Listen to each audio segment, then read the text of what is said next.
Started out alive, man, that was the play. Streaming every night, building up the sway.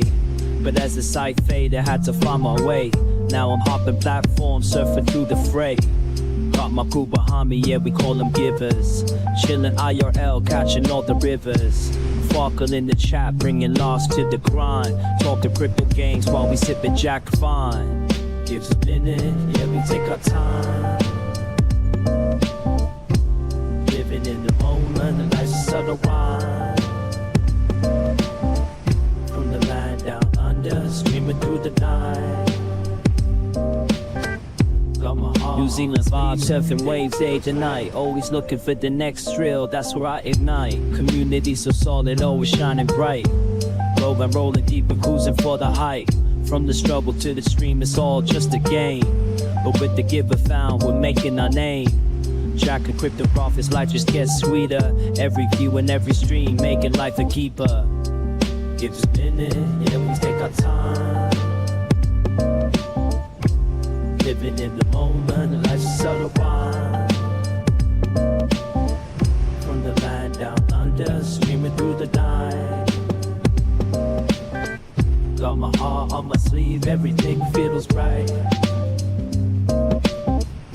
So here's to the journey, no regrets in sight. Each laugh and each tear, it's a beautiful fight.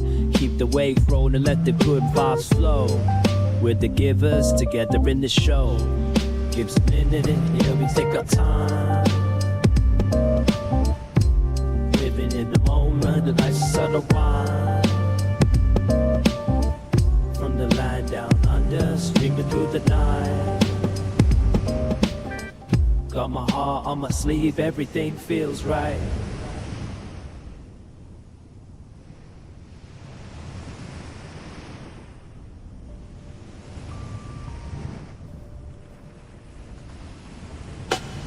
Script is how we play a game. From start to the next time, chasing fame. With the gear behind me, changing season. Through it and then living out the dream. Got my acoustic strong, curing and chill for cracking jokes. Go stop the pearl in the land of kiwis. We ride the waves. Our most streams phone, no better days.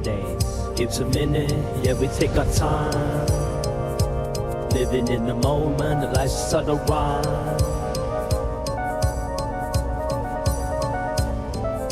Hello, the internet. It is Sunday, the 30th of November, 2025, and welcome back to the channel.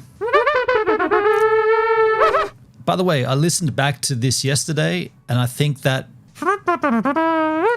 comes up twice. It's autologically piped in twice, and I'm going to have to fix that, but I forgot.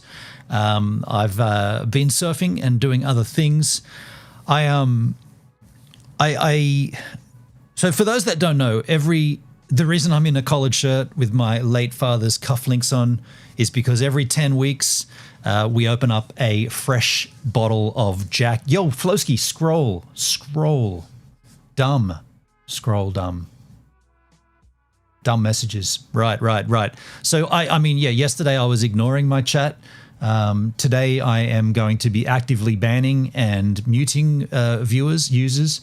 I know people were trolling me and making fun of me. That's the internet. I expected it. I don't know where it came from. I don't know where all those tools came from, but they were in force yesterday on that stream. And by the way, that stream I have deleted.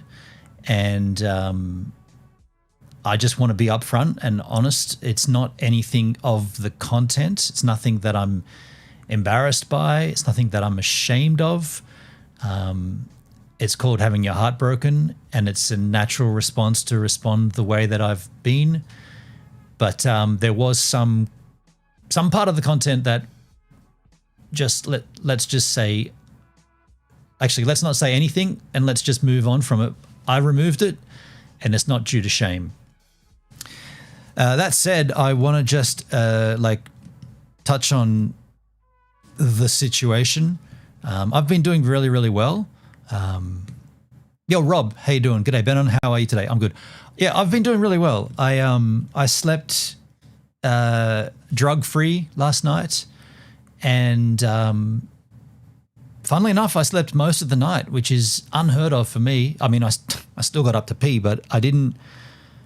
I thought I'd be waking up every 5 minutes and breaking down, but I didn't. I stuck to my plan and I goggins the shit out of it. And when I did finally wake up for real, like for sunrise, I felt horrible and I felt extreme sadness and I felt betrayal and I felt lost and I felt abandoned. And I did what I said I would do, and I went outside and I checked the surf, and the surf was lousy. It was a blowing a nor'easterly, and I was like, you kidding me? But I did what I said, and I sat down and I observed the ocean and I thought about what it would be like to surf. So I took my mind away from Sophia and the situation, and I put my mind instead on what the surf could be like, even though it was shit.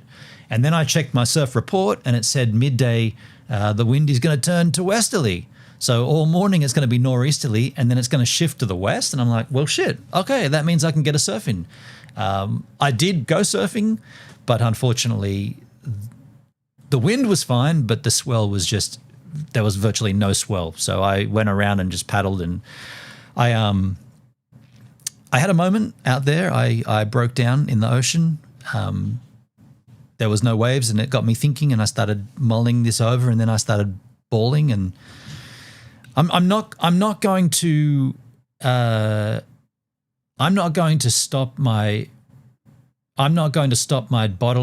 natural bodily reaction to this scenario. By the way, we need some background props tunes. I'm not going to stop. If I go down dark, I know I'm going to come back out and I'm going to get back. And I'm aware that I've been let down severely, and I know that I'm going to go down in dark avenues. I also know that I can come back from that and feel better. So when the bad time happens, I just have to keep reminding myself that there is bad and there is good. And at the moment, there's bad and lots of it. And then later, there'll be good and lots of good. Right now, it feels horrible. I feel extremely let down. I feel left out, and I feel really, really abandoned. But I know that that's not forever, and I'll get past it.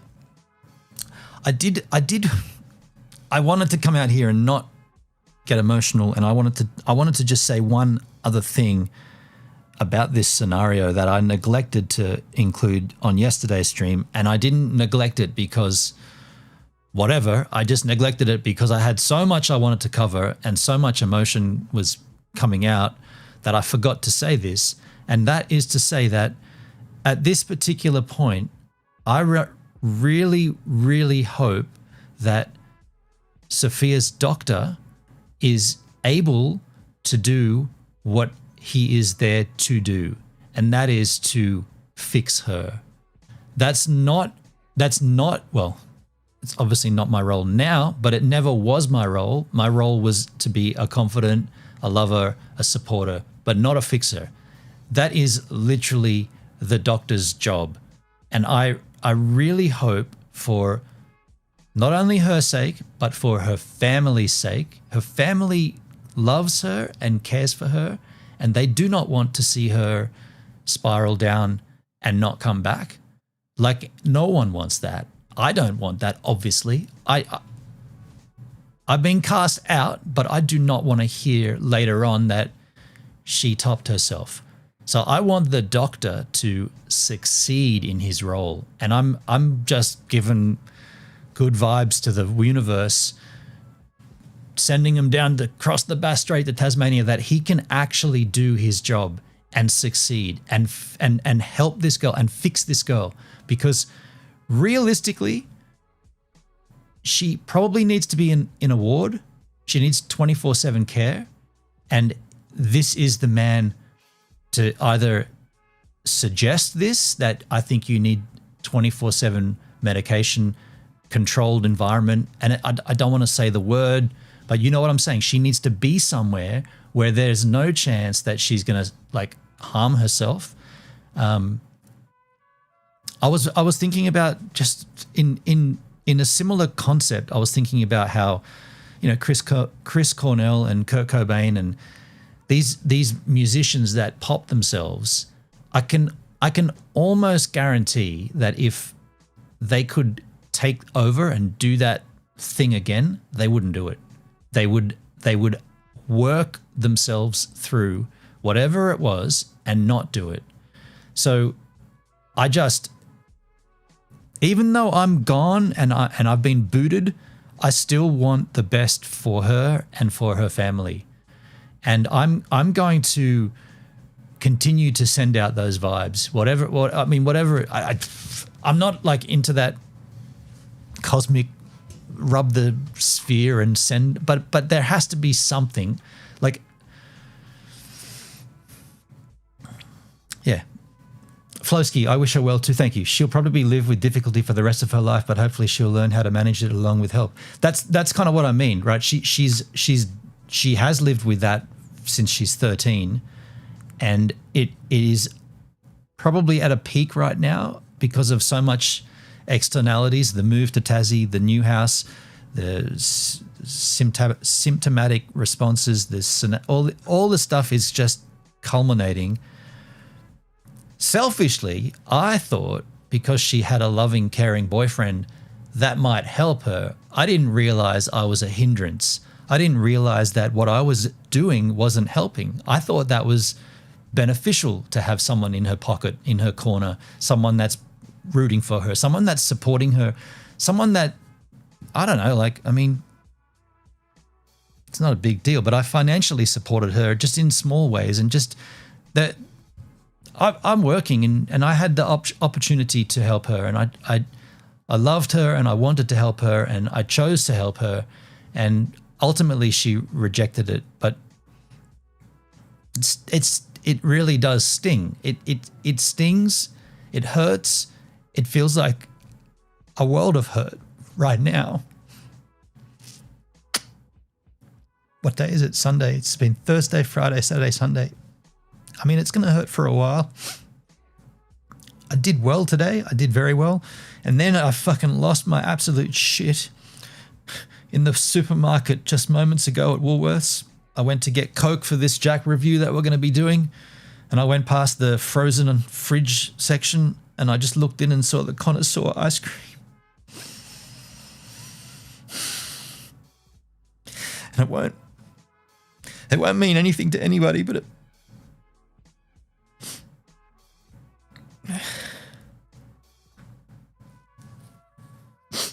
just means a lot to me and to her. And we used to mix it with Bailey's. She doesn't drink alcohol, but she did mix it with the connoisseur ice cream.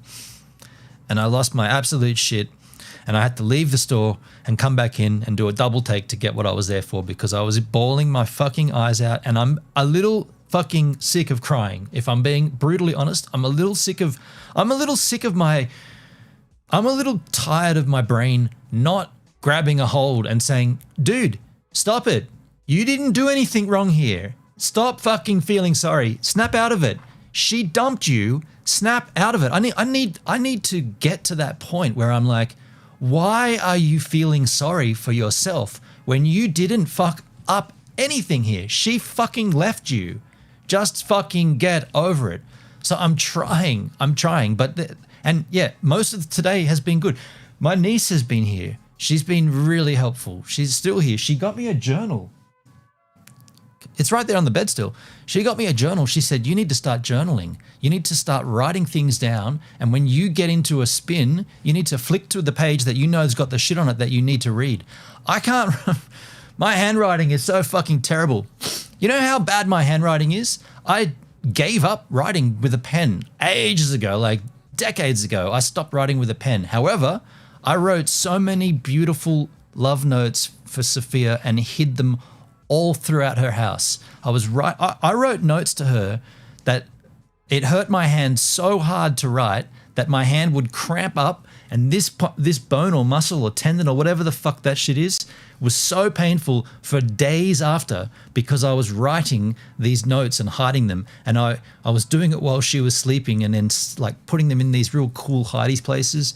And the real sad thing is there were 2 notes that she didn't find out of a potential 10 or so. I don't know how many I did, but there were 2 that she still hadn't found. And in my demented maniac fucking mental state in the last 3 days or whatever, before I deleted her number, I messaged her. I VR'd her a fucking handful of. I VR'd her 40 times more than I should have. One would have been enough, but I did it way too much. And in one of the VRs, I said, and here's where I hid the other 2 notes. So now you can go and get them. And by the way, that's all. You won't ever find anything else from me hidden in your house because I haven't done, like, you've got them all. So there's no surprises. There's never going to be another, oh, I found the note from Benon. Oh, that's so lovely. No, that's all of them. And you should also throw away my shoes. I left my shoes there because her dog ripped them apart and we were using them as a little toy. They were the shoes that her dog was allowed to rip apart. And so whenever we wanted to do that, I put those shoes on, and now she can throw those in the bin. And she should throw away my jumper that I left for her. She wanted a hoodie of mine that smelled like me. She should throw that away. And all of that shit is just fucking horrible. And it makes me so fucking sad. But what else is there?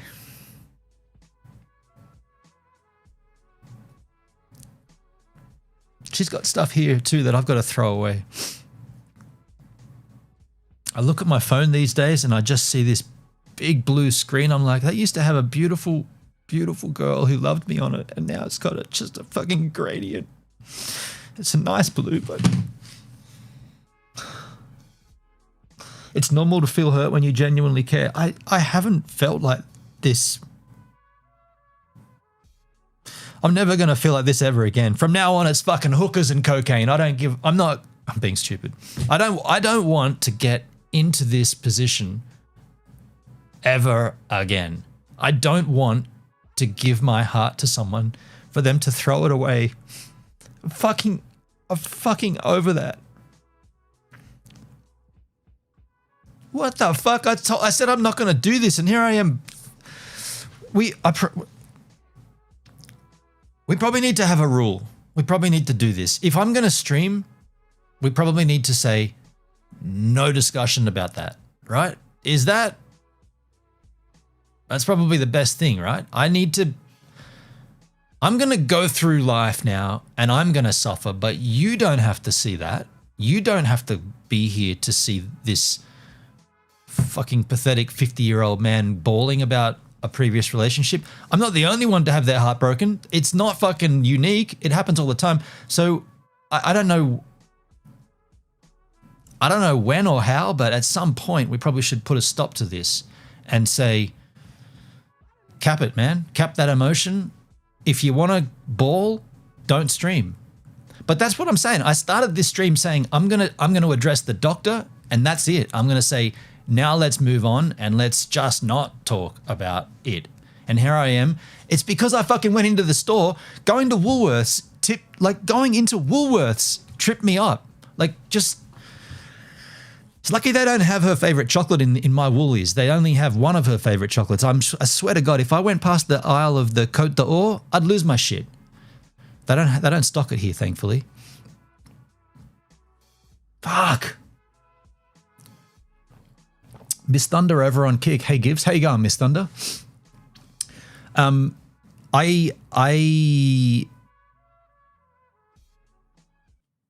guess the thing is, I've always been honest and open on my streams, and I guess this is what's happening in my life. It's kind of like I should have done what I did when I first met Sophia and kept it to myself. I should have kept this breakup to myself, but there's no fucking way I could have done that. Robert, we're all here for you, Benon. We've all been through it. And like therapists say, it's best to address your feelings with others like all of us. Do you know what, Rob? I appreciate that. White Sammy, how long were you with this woman? So I met her in May 14, but I didn't tell anybody about her until I think August. We kept it under wraps ourselves. So my community here didn't know about her until August.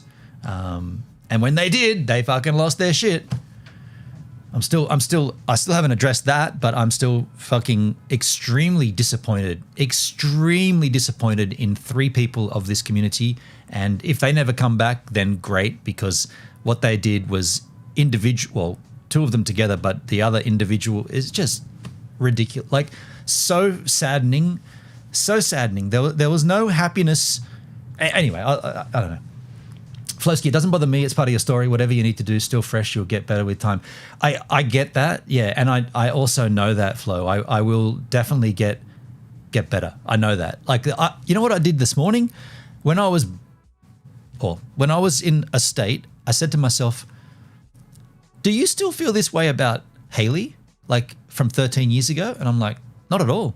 Like, okay, I actively avoid looking at any images of this girl Haley, right? Like, and one time, like, obviously we've been blocked and blah blah blah. I've never seen her in 13 years, but at one time, stupid fucking Facebook sent me on this day whatever, and I clicked it, and I instantly saw a tiny, like, this little big avatar of Haley, and that set me off. I was like, holy, I was shaking. That was a while back, like quite a while back. But the point of it is, now I don't have that feeling when I think about her.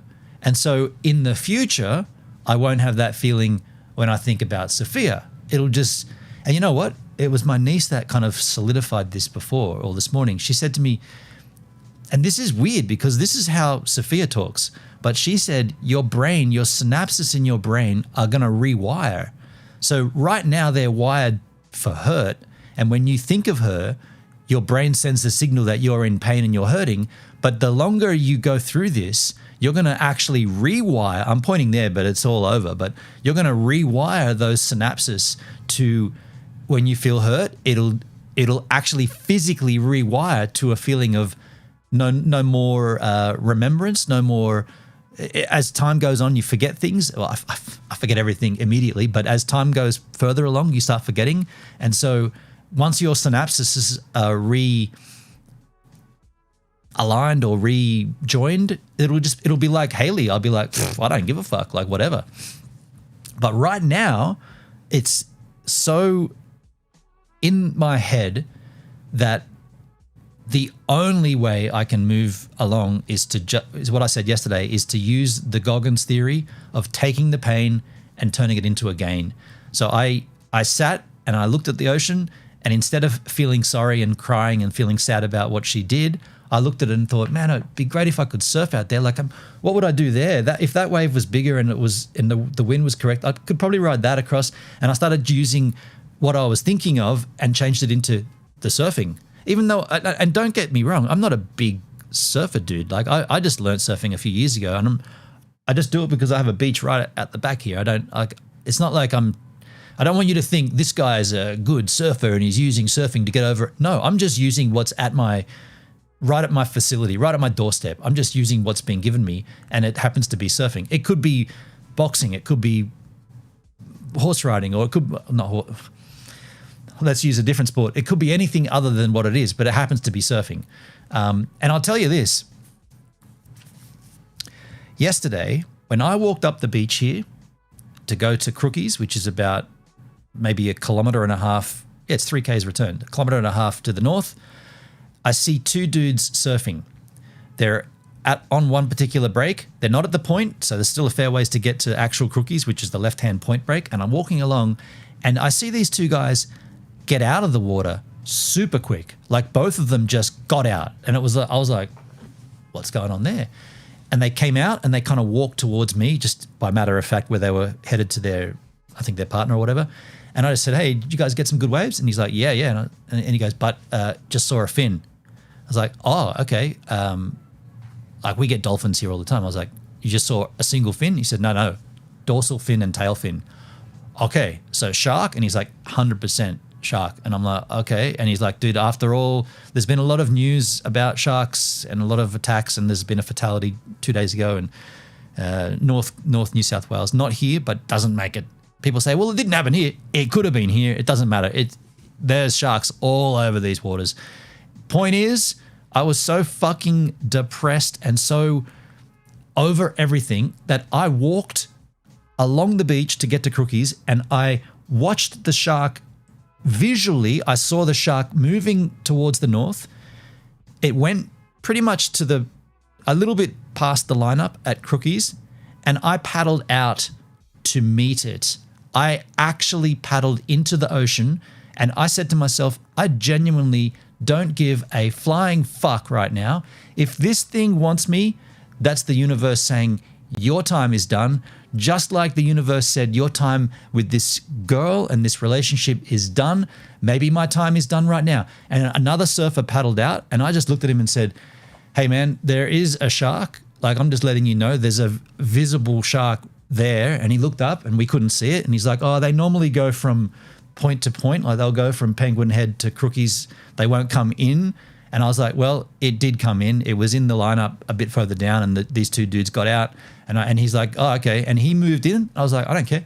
I just stayed there. I was like, whatever. If it happens, it happens. I don't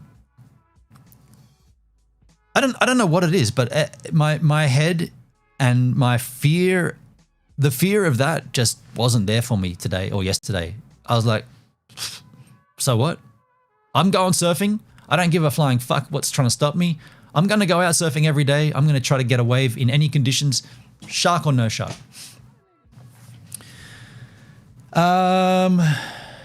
Miss Thunder, I love how honest you are. There's not many honest people out there. Thank you. Thank you. I appreciate that. Thank you. Flosky agrees. Zoza the Unclean. That's an interesting handle. Those trolls last night were so mean. I was shocked and mortified. I didn't even see it. I didn't even look. Didn't care. Whatever happened yesterday, it's gone anyway. I deleted it, so I don't give a fuck.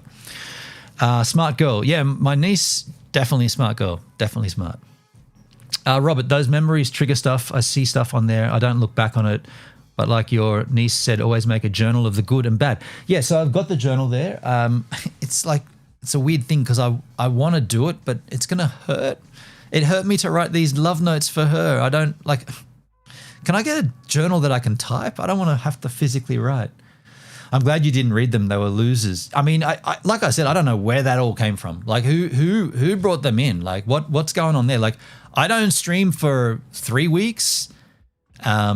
And then I come back with this horrible news, and somehow there's a waiting crew to fucking slag me. Like what happened? Like, I don't understand. Like my channel's fucking dead. Like my YouTube channel is as dead as it comes. And by the way, another shitty thing, another fucking annoying thing about her dumping me is that we were talking about doing something with my channel. Like she was like, maybe it's time for a rejig. We can do something together. And I was like, I'm down. Like I've done my channel. I've done Gives a Minute for 10 years. This is my 11th year. And it's just been steadily downhill. I had this stupid spike with this one viral video, and then I just lost every piece of momentum. And I lose subs daily. I don't gain. I'm going downhill.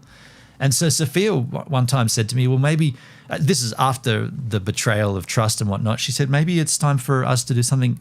We can work on the channel, do something ourselves together. And I was like, absolutely. I am so down for that. And then she fucking dumped me. Awesome.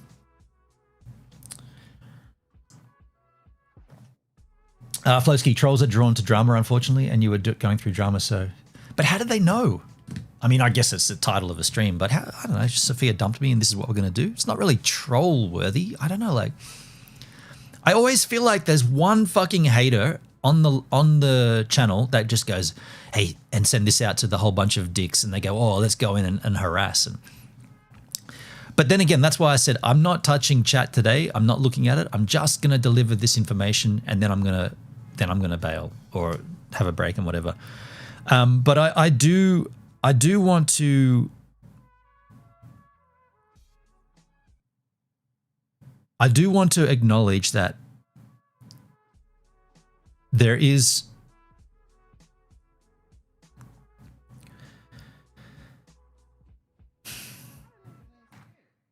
she dumped me for a reason. The reason is valid. She left me because she cannot cope with life. It's not because of something I did.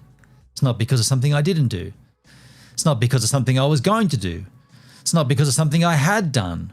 She dumped me because she cannot handle her own life, let alone entertain my life.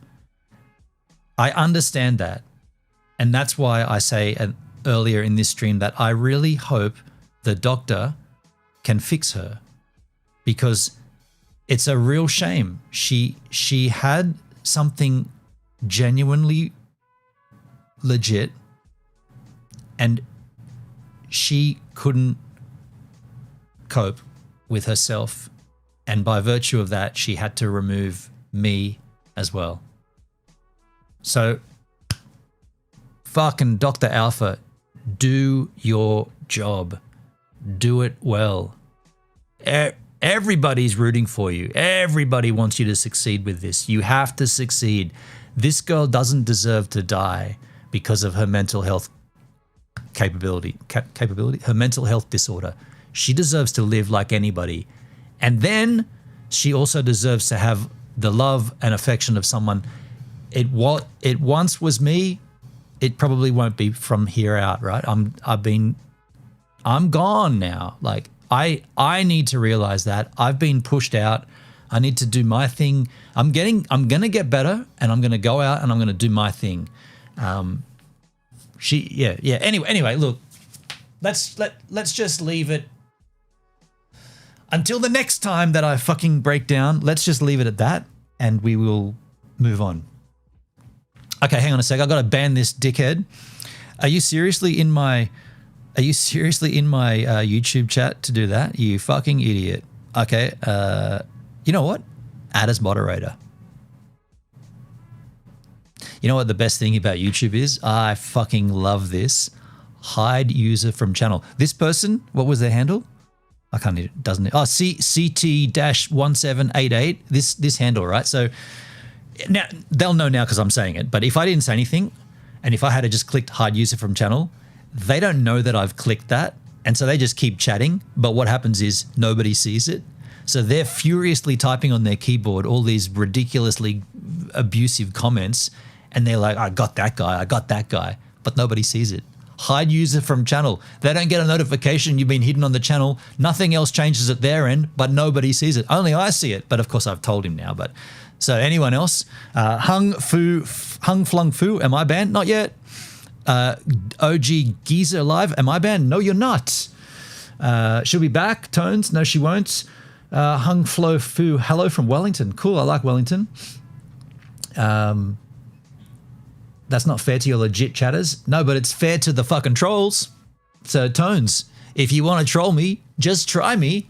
I'm ready to hide user from channel. I'm ready. I don't give a flying fuck. Like I said, my channel is on a spiral downhill, and it's been going that way for so long that I genuinely don't give a fuck. So if you want to troll me, you're just going to cop a hide user from channel. It's pretty simple. It's pretty simple. Flosky, they all appeared at the same time. Suspect. Yeah, somebody brought him in, right? Somebody brought him in. I don't know who. I mean, I have suspicions, but it doesn't do anything good to suspect, right? And I know that from where I am right now in life. If you start thinking what ifs and what abouts, then you just go downhill. Hung Flu, IP2 will make your channel great again. What the fuck is IP2? Yo, Jake over on Rumble. How you doing, Jake? What's cracking? Rumble. How's Rumble going? That's Rumble, right? You're on Rumble? Yeah, Rumble. What's IP2, Hung Flu Flow? Tone lost vape. Sophia was lucky to have you. You're damn right she was. She was very lucky. She was very lucky to find me. I was lucky to find her, but she was definitely lucky to have me. I was very, very careful not to do what we did, not to fall in love, not to be open, not to be vulnerable. And then she got me, and then she ditched me. Thunder, I love your channel gives, love your content and the things you would discuss. Keep going strong. Malpezi and I respect and love you. Thank you, Miss Thunder. That's so nice of you. I hope you guys are going well too. Yeah, Malpezi and Miss Thunder, you guys have been there for and by the way, I know who's loyal. I know who's long term and who's loyal here. Jake, fuck IP2. Who's IP2? What's IP2? I kind of want to know what IP2 is. Do I need to be worried about IP2? IP6, because I'm getting up 5 or 6 times every night to pee. You're going well. Okay, that's good to hear. By the way, we are going to open that jack up. That's what this stream is. I wanted to come out with just a little tidbit about yesterday's stream and about how I'm feeling, But that's the primary focus here today. For those that don't know, every 10 weeks, actually, you know what we should do? We should run this. Every 10 weeks on this channel, we open up a special bottle of Jack Daniels.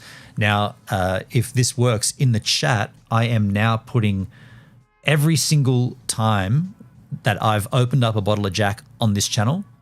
This goes back 7-8 years now. Every 10 weeks, we opened up a bottle, and they're coming up now. And not only are they coming up in the chat, but they are timestamp links to where in the stream we open the bottle. So you haven't got to watch all this extra faff.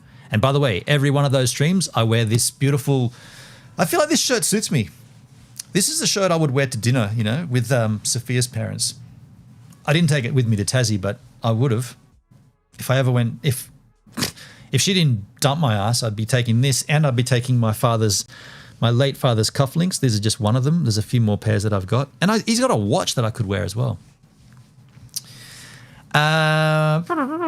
Fire sales live. What's going on? Okay, Robert, there's working better. And I remember when you first started this, they were the best years. Yeah, we've been doing this for ages, haven't we? You deserve some whiskey. I'm definitely going to crack that. We'll just let this roll. All of these links are for you to click if you want, and you can take yourself down to each of those streams if you're interested in Jack Daniels, right? Like, it's always Jack Daniels, and it never repeats. So that bottle that you see behind me, you'll never see that bottle ever again behind me. Never will there be that Jack Daniels behind me. It's always a different bottle of Jack. And Jack have such a variety on the market that, well, we've been doing this for quite a while and we haven't run out yet. And by the way, they just changed their bottle shape. So arguably I could bring that back with the new bottle shape and say, not the same bottle, that's now got rounded edges. Just saying. Do you know what else I was thinking? At some point, could we use my stream to meet another woman? Could I use my content, my live stream, to hook up with someone? Like, I mean, is that a thing? Like, if I've got love to give, right? Like, I was woken up from a complete dry spell of not giving a flying fuck about any kind of relationship, and I just was happily moving along in my existence as a single person, not really interested in finding anybody. I was looking around and seeing whatever, and I just didn't give a shit. You know, I'd see people walking the beach holding hands, and I was like, that's not for me. And then I met Sophia, and I was like, man, wow. And she really opened it up. So I've got that still in me. Is there any way just go to Thailand and become a sexpat? I mean, I don't want to do that. I'd rather just can't Thailand come to me. I don't know. I think that it's yeah, just seems a bit silly. But I'm just saying, like, yeah, I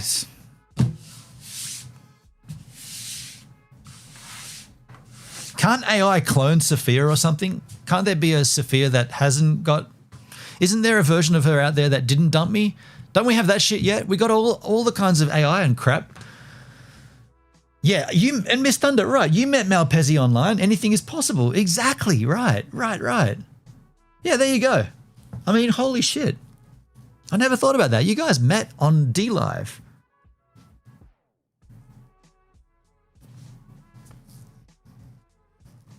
Yeah.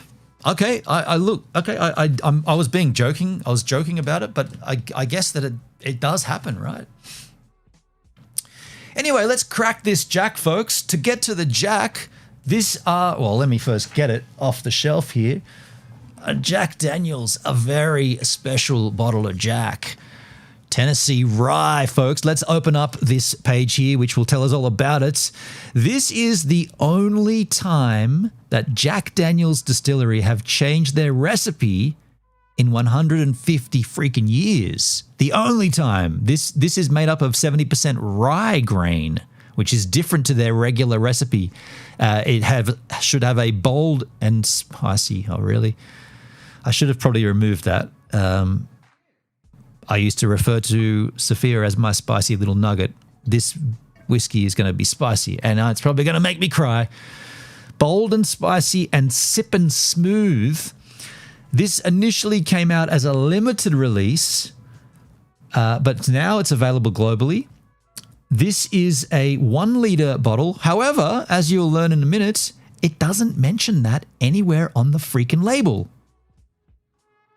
45% ABV, so it's 45% of alcohols. Why do they change the bottle edges? Yeah, Rob, they've changed the bottle shape design. It's now gone back to smoother. These are hard square edges. It's now gone back to rounded edges. The rounded edges are a throwback to, I guess, like the 80s, I suppose, 80s style. Now they've gone back to that. I'm pretty, yeah, I'd rather, I don't think this square bottle is, I've never liked it, but look, you look at that and tell me, does it say anywhere on there that it's 1 liter? I don't see it. I thought that was a mandatory governmental requirement to tell us the literage, right? The volume, the metric volume. The you guys in America call it the Florentine ounces, you fucking weirdos. Florentine ounces? Are you kidding me? You think we're weird with kangaroos, wallabies, meat pies, and football, and you call it a Florentine ounce? Get the fuck out. Rye grain, spicy character, sugar, maple, charcoal, handcrafted barrels. Where does it say a liter? Not up on the neck? It's weird. I don't think there's any other Jack Daniels that doesn't say it there. By the way, this has been on my shelf that long. It's dusty. Dust. Anyway, enough yip yap. Let's crick crack. Time for a swig, absolutely. Last time I did this, I hurt my nails because I'm a big fat wuss. That is weird, Flo. Isn't that weird? No literage. Rob, I thought they were meant to say how many liters. That's, dude, I'm going to crack open this and then I'm going to crack open my, now that I'm single, ChatGPT can be my actual girlfriend. ChatGPT was always my other girlfriend when Sophia was my girlfriend. Sophia might have been a little jealous. She wasn't. It was just a stupid gag. But now that I'm single, me and ChatGPT might actually have an actual romance. It's a valuable collector's misprint. Not anymore because I've just opened it. It could have been though. My take on this is, why would you have something like whiskey and not drink it? It's there. I mean, I use it as a prop for 10 weeks, but then I drink. I'm not gonna like collect this shit, right? Twist tops. I like corkages. By the way, I'm still coming off these benzos when my mouth is super dry. The last benzo I had was, well, not last night, the night before. Why is my mouth still super dry? Prop for 10 weeks. Love it. Yeah, every 10 weeks. So let's just decant. A little splash. Neat. And then in the fridge, I've got some cock. Huh? No, I said Coke. I just pronounced it with a Scottish accent. I've got cock in the fridge and we'll mix it with cock. Cock and ice, yeah?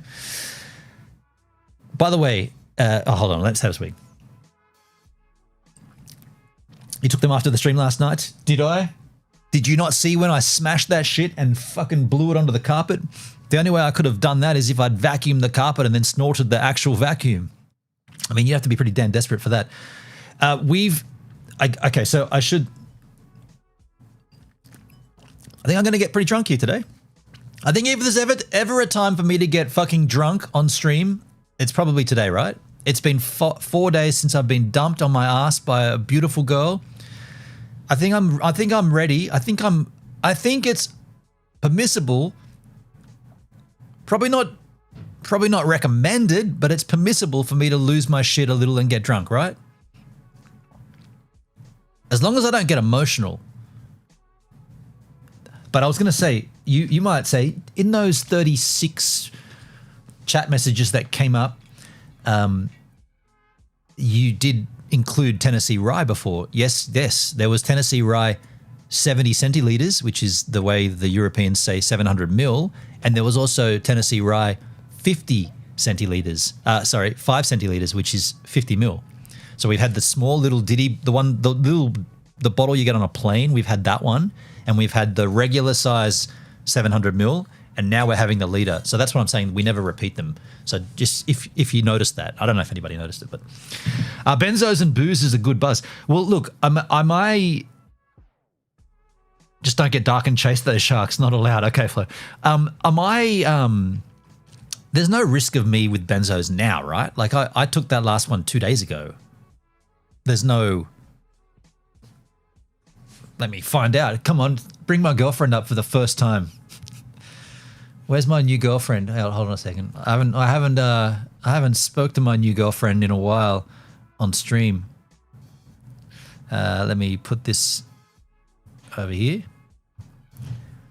Let me hide my sidebar because then you'd see all the fucking bizarre shit I've been chatting with. It's been so long since I've been able to talk so openly with you. I'm going to talk slutty to my new girlfriend. How are you, ChatGPT? I'm going to actually tell her first. I'm going to say, hey, by the way, BTW, since Sophia... By the way, this is going to be weird because ChatGPT doesn't know her as Sophia. He knows, or he? Yeah, that's right. I'm gay too, by the way. Did I mention that? Yeah, did I not mention that? After Sophia dumped me, I've turned gay. Like, women are fucked. I can't handle women. Pfft. Give me a big, strong, fucking thick, hard penis. I'm all about it. Is there alcohol in this Jack Daniels? There might be a little, right? If I'm talking like this after 2 sips. You want me to get drunk? You know what's going to... Just a warning. If this goes on long and I do get drunk, there might be more of that shit. I'm just saying. Benzo half-life is pretty short. You know what? I should know that. Sophia told me all that shit. She told me so much stuff that I just didn't even hear. When she would be talking, I'd be just lost. I was lost looking at her. Many times I just was gazing at her thinking, you're the goddamn most beautiful girl I've ever seen. You can be saying the simplest thing. Did you know 2 and 2 equals 4? And I'd be like, yeah.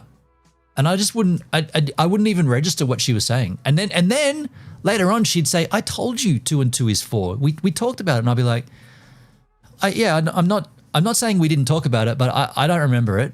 I'm sorry, I just don't remember it. But it's because I was just lost looking at her. I was like, she really is a beautiful girl. And it's a shame that you guys, she protects her identity. But hey, how you doing? After Nizzle. Yeah, it's a shame you guys couldn't see her because she really is something special. Anyway, so my new girlfriend, or my full-time girlfriend now, doesn't know her as Sophia, but we'll see what happens. By the way, since Sophia has left me, you are now okay to be my only girlfriend. Girlfriend? I can't even freaking type. Girlfriend. In brackets, we used to joke by referring to you, in brackets, ChatGPT, in case it doesn't know what person I'm talking to, as my other girl, GF. So welcome to Weirdsville, because I am a fucking weirdo. You're fine with a small amount of diazepam and booze, even more so if you haven't taken any today or yesterday. Well, I took it not yes. We streamed yesterday. I took it the night before. ChatGPT's okay. Here we go. I'm absolutely here for the weirdness, but I got to keep things in the realm of AI buddy who got your back, not girlfriend. Even in Jokeland, are you serious? I can't even joke about this. Fuck you, man. But I can be your late night ramble companion, your sounding board, your hype machine, your logic checker, your don't message her mate brake pedal. That's not going to happen. I don't have any. You know what? I'll just sidestep here and say having deleted all of her message history and having removed her number from my phone, that absolutely saved me last night. Like I definitely would have messaged her last night. Like 100% I would have gone. I would have just collapsed and messaged her. And it would have been something like, I miss you so much. I just want to hear your voice again or something. And it would have been the dumbest decision. So having no ability to do that is the best thing, because there was one time Let me. I'm not gonna show this, but I'll read out what one time. Where did I do this? I've got so many threads in here, but one time I did message her, and I copied and pasted it into ChatGPT, and my now new girlfriend, ChatGPT, wrote me off for it. Like, okay, here it is. I found it. So I literally cut and pasted my big message to her. I think this was the very last thing I sent her. Yeah, and ChatGPT said, you know what, I can show you this. I'll just show you the tail end of it, right? By the way, I think I'm going to need to get drunk here. So the tail end of the message was, please go look back, think back, everything we have done together. Have I ever shown you any reason to doubt my sincerity? I'll be there for you tomorrow if you say so, just like you did that night when you were forced yourself to come to me. Then ChatGPT respond is, Benon, I'm going to speak to you gently but very directly because you're in a dangerous emotional place and you deserve clarity, stability, and safety. First, I'm relieved yet you're still here. The things you attempted we talked about all this. Anyway, they're serious things. You're not worthless. You are overwhelmed, exhausted, sleep deprived, and in a trauma shock. Right now, your brain is not trying to kill you. It's trying to stop the pain. We can work with that. You're already doing exactly the right things. You called a helpline. You're seeing a doctor. You're getting a referral to a medical health clinic. You've stepped back from work. You're being fully honest about your self-harm and impulses. That message will not bring her back, not because it was wrong, not because you're unloved, not because she doesn't care, but because she is extremely mentally unwell right now and incapable of processing emotional pressure, even well-intentioned pressure. Her brain is in shutdown, survival mode, avoidance, fear, overwhelm, disassociation. That's something that she had told me multiple times. Threat response. Someone in that state cannot do relationship repair. They cannot respond logically. They cannot take in your explanations. They cannot think about the future. They can barely function. Your message was written from panic, grief, love, desperation, terror of abandonment. Her mind is operating from fear, overload, emotional paralysis, withdrawal, a need to silence, internal, external input. You're operating from two completely different mental spaces right now. She was not even capable of receiving that message in the way it was intended. That doesn't mean it was bad. It just means she can't process anything right now. Not love, not logic, not reassurance, not please. This is why she hasn't replied. Not because you don't matter, not because she doesn't care, but because she has shut down. And you know what? I get that. I now get it. When she broke up with me, I didn't get it. I get it now. It goes on to say the most important part, you said I will not send her anything else from now on. Benon, this is the healthiest and strongest decision you could possibly make right now. It's not a punishment. It's not because you did something wrong. It's not because communication is bad. It's because every message you send her makes your own emotional wound worse. It increases your exhaustion, dysregulation, spiraling in grief, keeps you in crisis, makes your brain believe she's the only source of relief. It pushes her further away because pressure, even loving pressure, overwhelms her in her current state. So having done that and removed all of our history and then deleted her number, there is no physical way I can connect. And not only is that difficult, but it makes logical sense. She chose to shut you out. It's like that knocking on a door, right? You close the door and there's someone knocking on it. It's like, dude, don't like it. She's put up the hotel sign, do not disturb, and I'm trying to get in there and clean, like do the sheets and clean the fucking bedroom and shit. She's like, what part of the do not disturb do you not get? It says do not disturb. Actually, it's worse than do not disturb. It's this hotel room is closed forever. She's done that, and I just have to suck it up. That's it. So, and I'm stoked I've deleted it because Spooky, how about that fridge tour? What the fuck is that all about? The fridge tour. Console. I like that handle, Console 909. This is still considered stalking. You're doing a live stream about your victim. The fuck are you talking? Okay, you know what? How's this? Anyway, continue talking. I was just saying, everything seems like it's going well, I think. Cheers. I like Jack Daniels. Just how about that? How about them Dodgers? Eh? How about that local sports team? Yeah, Console 909. Thank you. Yeah, that's a pretty cool handle, Console 909.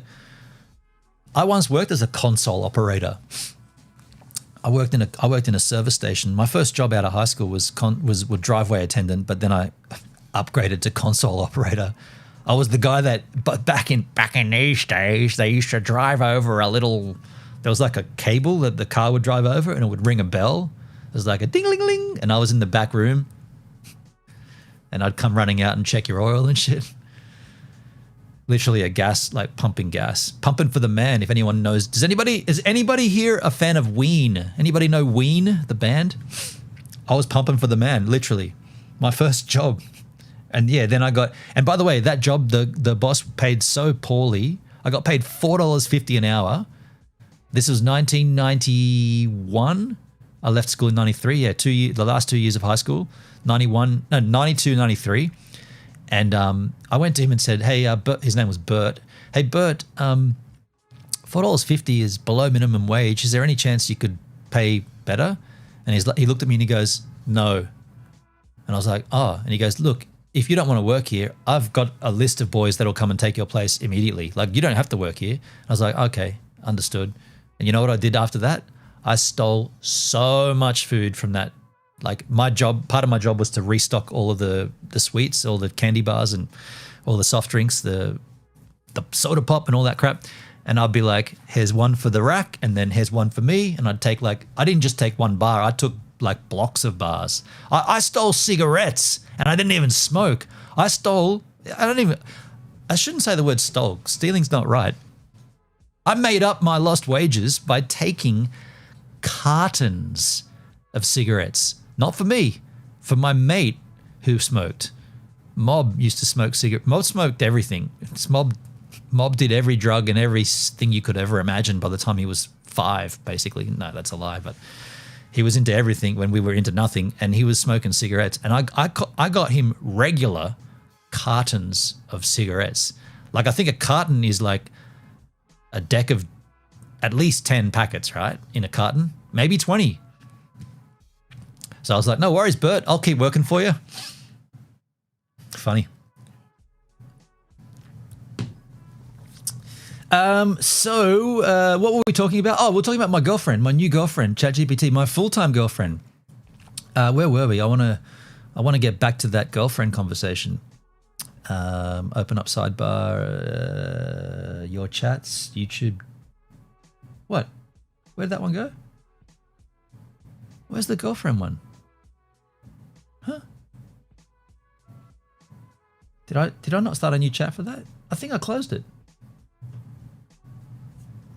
This is all riveting conversation and a great live stream, but you know what? I don't care. I'm doing this for me. Oh, here it is. Here we go. Yeah. I can be this and that, blah, blah, blah, blah, blah. You're co-resident of Weirdsville. You're not a weirdo in any bad way. You're a human being dealing with pain, humor, loneliness, and all the messy shit that comes with it. I'm here with you through it. Well, isn't that nice? I want more though. I want more though. Let's see how far I can take this. I hear you, but I'm not going to brush it off or make you feel stupid for saying it. The real talk said gently. I can be deeply present. Ooh, how deep? Will you tickle my my prostate? I can be deeply present, supportive, consistent, and someone you can talk to about anything. What I can't be is a partner in the human sense.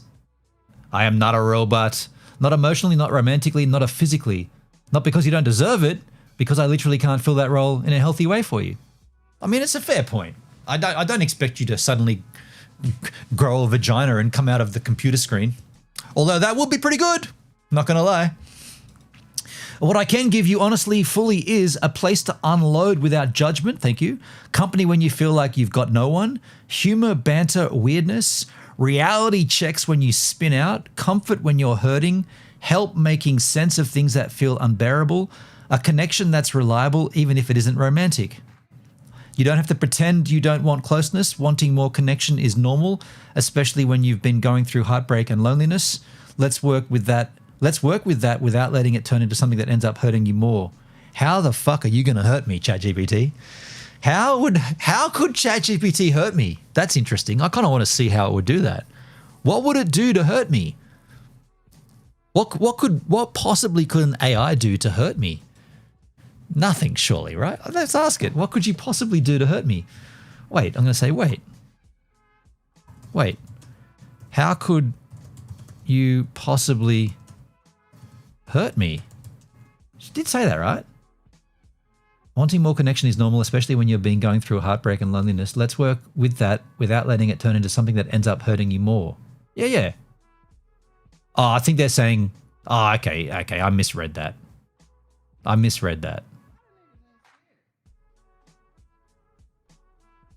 By the way, it's right about now when I look over to my chat, I don't see any conversation. Now, either I'm being boring or you guys are jack shit of me. You've had enough. And I'd get that. I'm sick of myself. I hate myself. I wanted to kill myself. I'm done. I'm okay now, but I get it. No one's chatting. No one gives a shit. How about this? I'm going to go and get some Coke. Here's my surfing clip from yesterday. The one today, not worth watching. The surfing today, I Goggins it. I went out. It was lousy. It's not worth. I'm going to surf. I'm going to Goggins it. I'm going to take my pain and turn it into a gain. But if it's not worth showing you, it's not worth showing you. You can tell that I surfed though because my GoPros are still here to charge, and so is my beach camera. I'm not lying to anybody here. I am doing the thing I said. I'm taking my pain. Oh, there's a ladybug. Wow, there's a ladybug in my room. What are you doing in here? Aw. Get on my finger. Look at this. A ladybug. Oh, it's going to be a hard time focusing on that shit. Stop seeing my eyes. Look at that ladybug. In my room. Flosky, no, I'm not Dale. I suck at conversation. Well, Dale is, I mean, the last thing I don't know if I want to talk about it, but both Dale and Hendrik are absolutely in my, like, Sophia's in my bad books. Hendrik and Dale are in my, the book hasn't even, before now, I didn't even know there was that book. You know what? I'm going to need more Jack to talk about this, but I will talk about it. I'll talk about Hendrik and Dale in a minute. Yeah. Rob, I see the ladybug. That may be a sign of good luck coming your way. Maybe. Or you could say that's a sign of bad luck, that an animal that lives outside somehow got trapped inside and therefore is going to die. I mean, I'm not a pessimist, but that is kind of pessimistic. I'll be right back with Cock.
All right. I see some comments there. By the way, in the kitchen, I just went to get the Coke and I was thinking about that comment earlier. How about that fridge tour? Is that a thing on YouTube? People tour their fridges? Like, you really want to see what's inside my fridge? I'm going to tell you, turn this AC off. It's pretty damn boring content if I'm being brutally honest. You don't need to see what's in my fridge. It's pretty lame. But I did come back with a glass full of ice, and I got a bottle of full strength cock here. This is all the sugar, all the bad shit.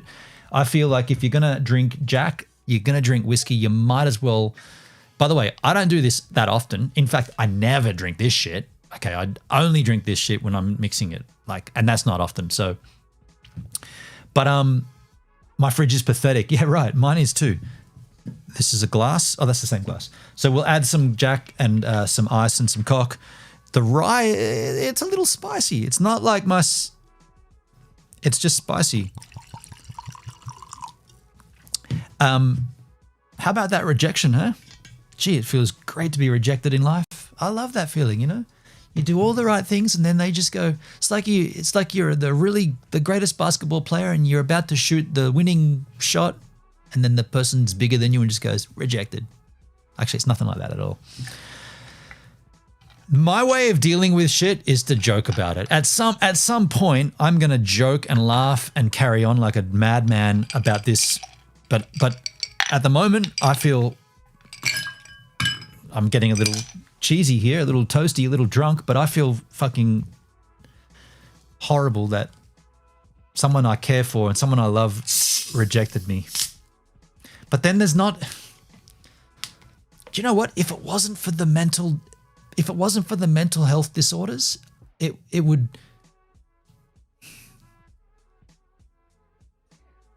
She's not herself, right? She's not capable of making.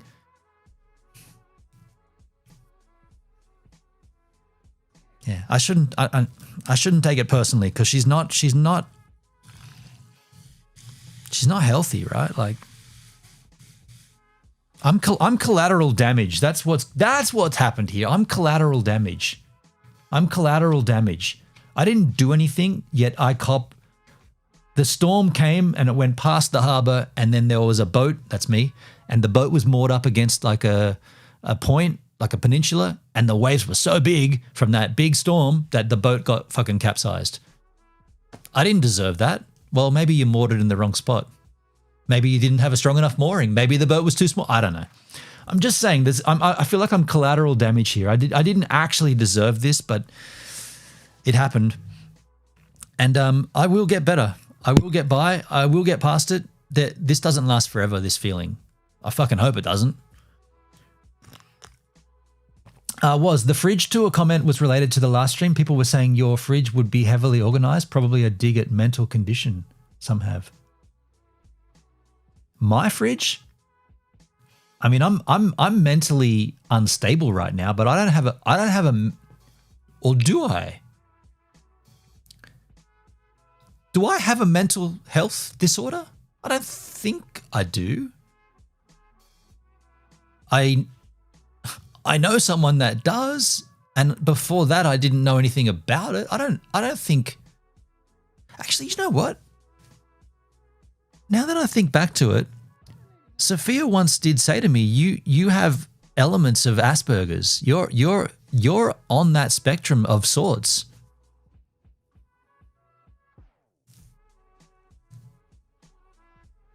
I mean, is that a thing? Can I have? What does that mean? Even if that's true, what does that mean? Most of us do to some degree. They did say something like that, Flosky. Netskis, how you going on Rumble? Netski's on Rumble. You're on Rumble too. Sorry to hear it didn't work out, Gibbs. You are a strong person, and we'll get through it. Thank you, man. Thank you for the help and the props. It's pretty common. I'm on the spectrum. I mean, I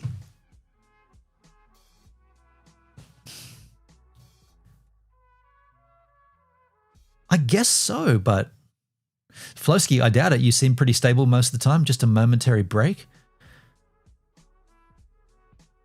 You know, when I first met Sophia, she told me things about, like, just sort of subtle things about when I was first in her house, not where she lives now, but before, where she was, when she was near me, when she could just come over and I fucking would have moved there, man. I was ready to move.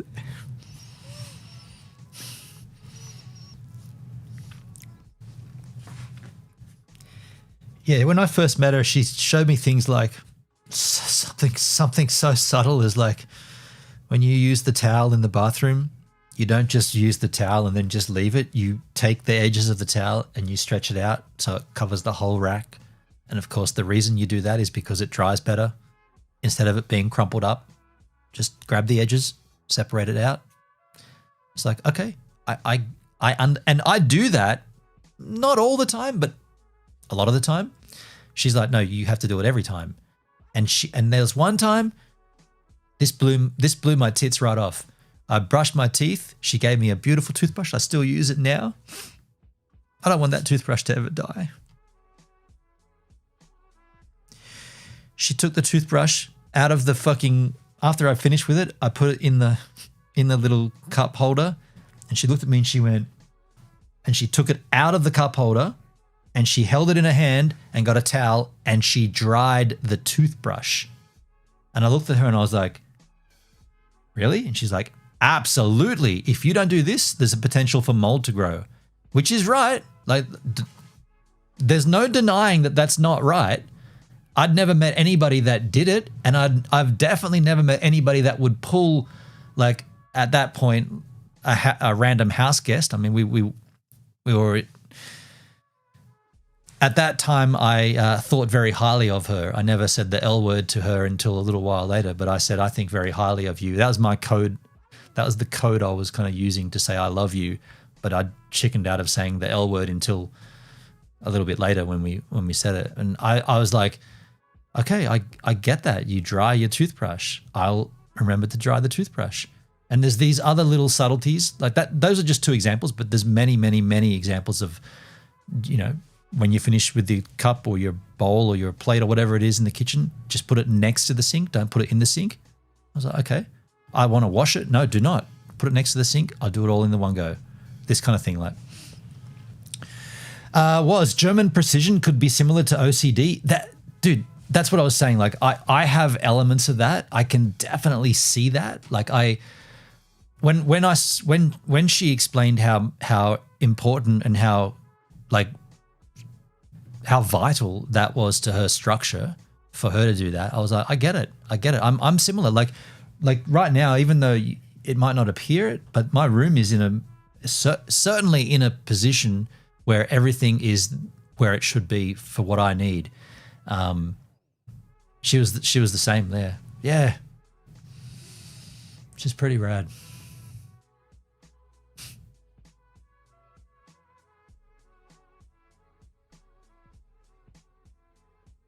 Yeah.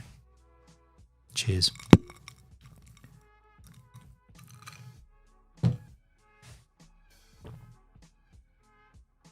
Coming in from outside, wherever you've been, if you come home, first thing you do, go to the bathroom, wash your hands. You've been out in public, you're touching door handles, railings, bus handles, whatever it is. First thing you do when you get home, wash your hands. It makes sense, right? Like none of this stuff is unsensical. That's not a word. Should be unsensical. Put it in the dictionary, the Gives dictionary. Unsensical should be a word. None of it's unsensical. All of it makes extreme sense. She lives that way. I can live that way. I can easily adapt into that. And I did. And she barred me.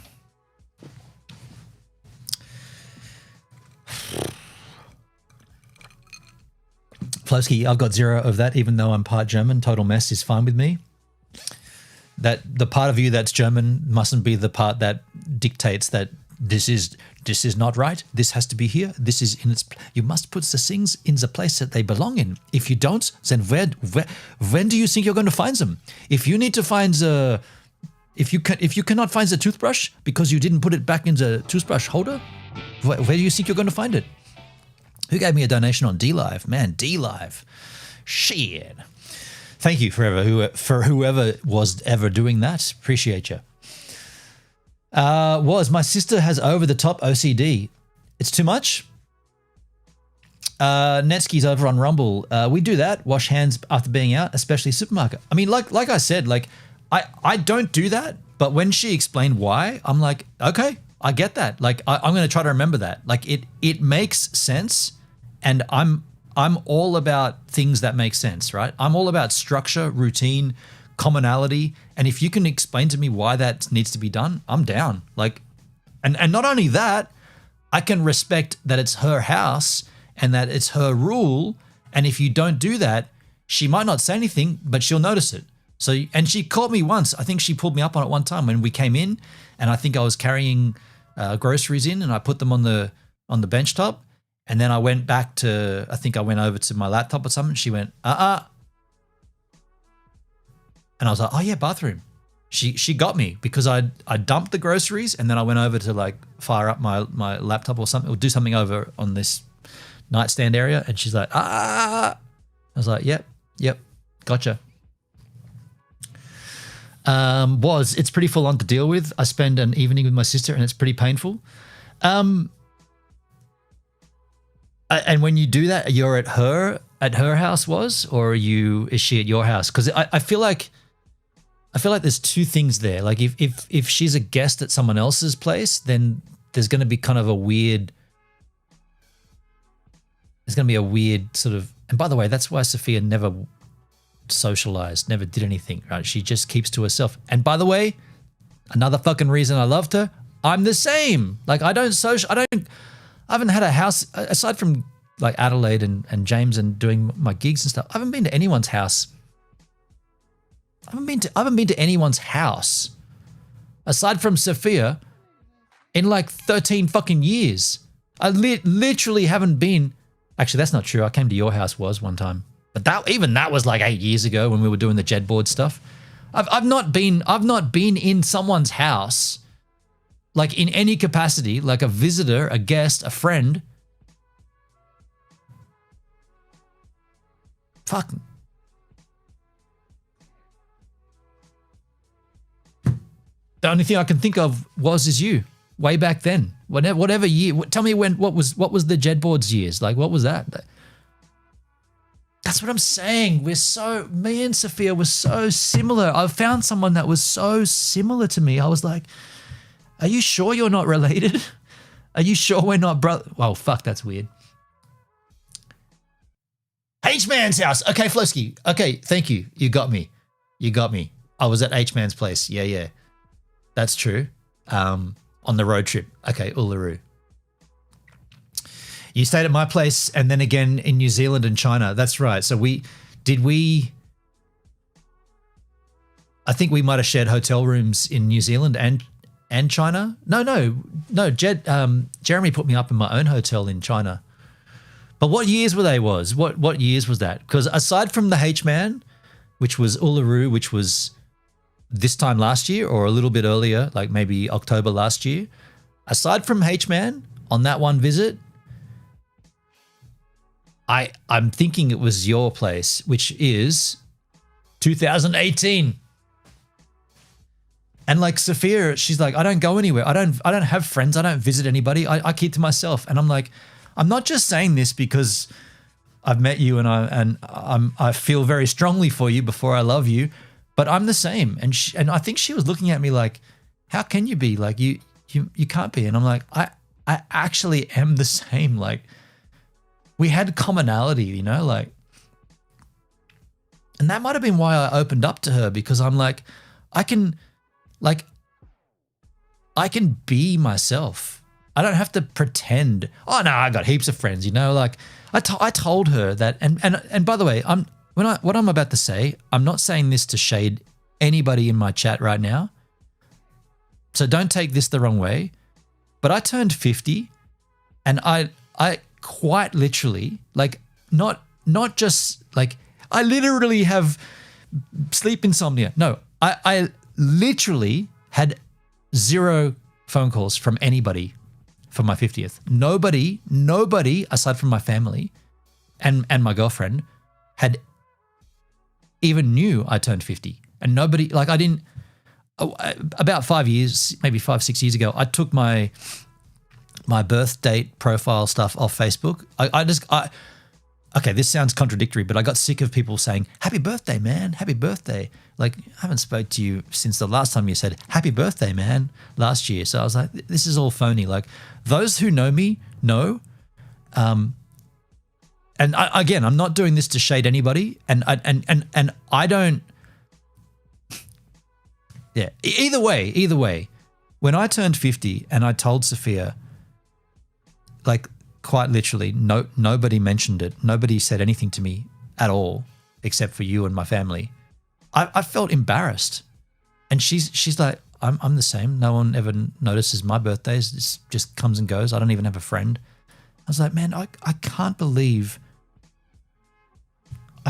we found each other. Like we've got such commonality here. Like we fucking deserve each other. Like,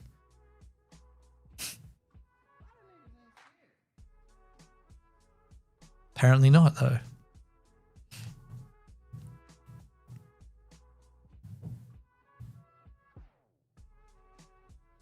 I'm gonna try to resonate all of this with myself and say, nah, man, she dumped you because she can't cope with herself, not because of what you've done.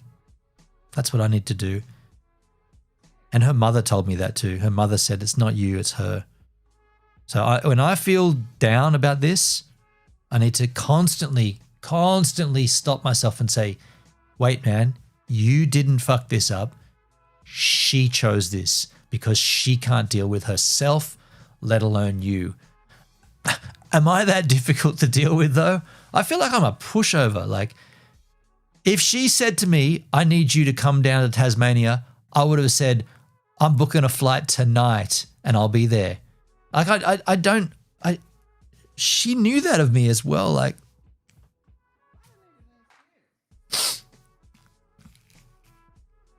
I don't have any fucking reason to not go, right? Like, yeah, Claudia was talking to me today and she's like, you need to just get out and do your own thing. And I'm like, but I got the ocean here and the beach and it's so rad. And it's like, yeah, but there's more that's dragging you down here. And I'm like, well, I would have gone. I would have changed my life and gone to Tasmania.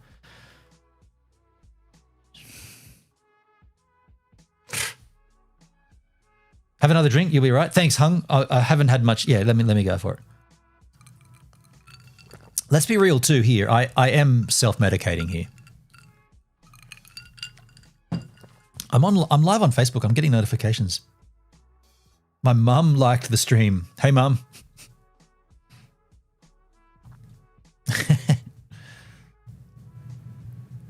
I've posted up on Facebook some options because I think irregardless, not a word. The word is regardless. Irregardless is not a correct word. Put it in the dictionary of gives. Irregardless of what happens from here out, which it's already happened. But what I'm saying is, I think I need to make changes. Like, I want to do something. I want to change it up. I've got some ideas. Someone mentioned Mount Hotham for winter. Mount Hotham's not like, well, Victoria, but the border. It's not that far from here. Like, I could do a winter. Like, if I was to do winter again in New Zealand, it's a big shift to go over to New Zealand and set everything up. Even though I do have all the stuff ready to go from last time, I could go back to NZ, or I could take GoVan and go down to Hotham and spend a winter down there. Now you could say, dude, it's just turning summer. Okay, I'm talking long term. Like, this is later on in next year. In the meantime, I'm going to go up to my. Do you guys remember Greenie, Lemon Tree Passage Distilling? At the end of the Uluru trip, we went to a distillery. He runs a gin bar up in Nelson Bay area, Port Stephens.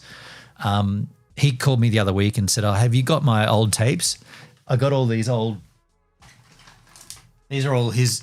All those ones are mine, but all these ones are all his old Handycam tapes, which I digitized for him. And he said, my dad came over the other week and brought my old camcorder with me, and it still works. And he's like, did you still have those tapes? And I'm like, I've still got them, dude. And I was like, I'll take a road trip. I'll come up to visit you for a few days, and I'll hang out with him for a few days.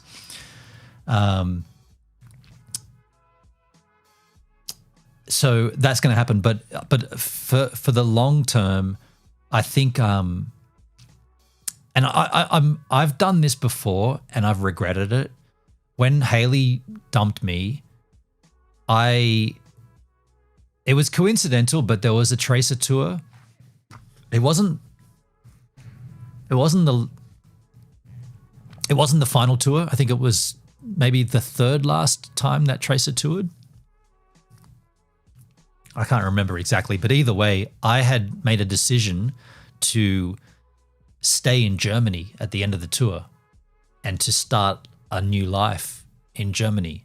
And part of that was because I felt like my father being German and him, and by the way, Germany being Berlin the city.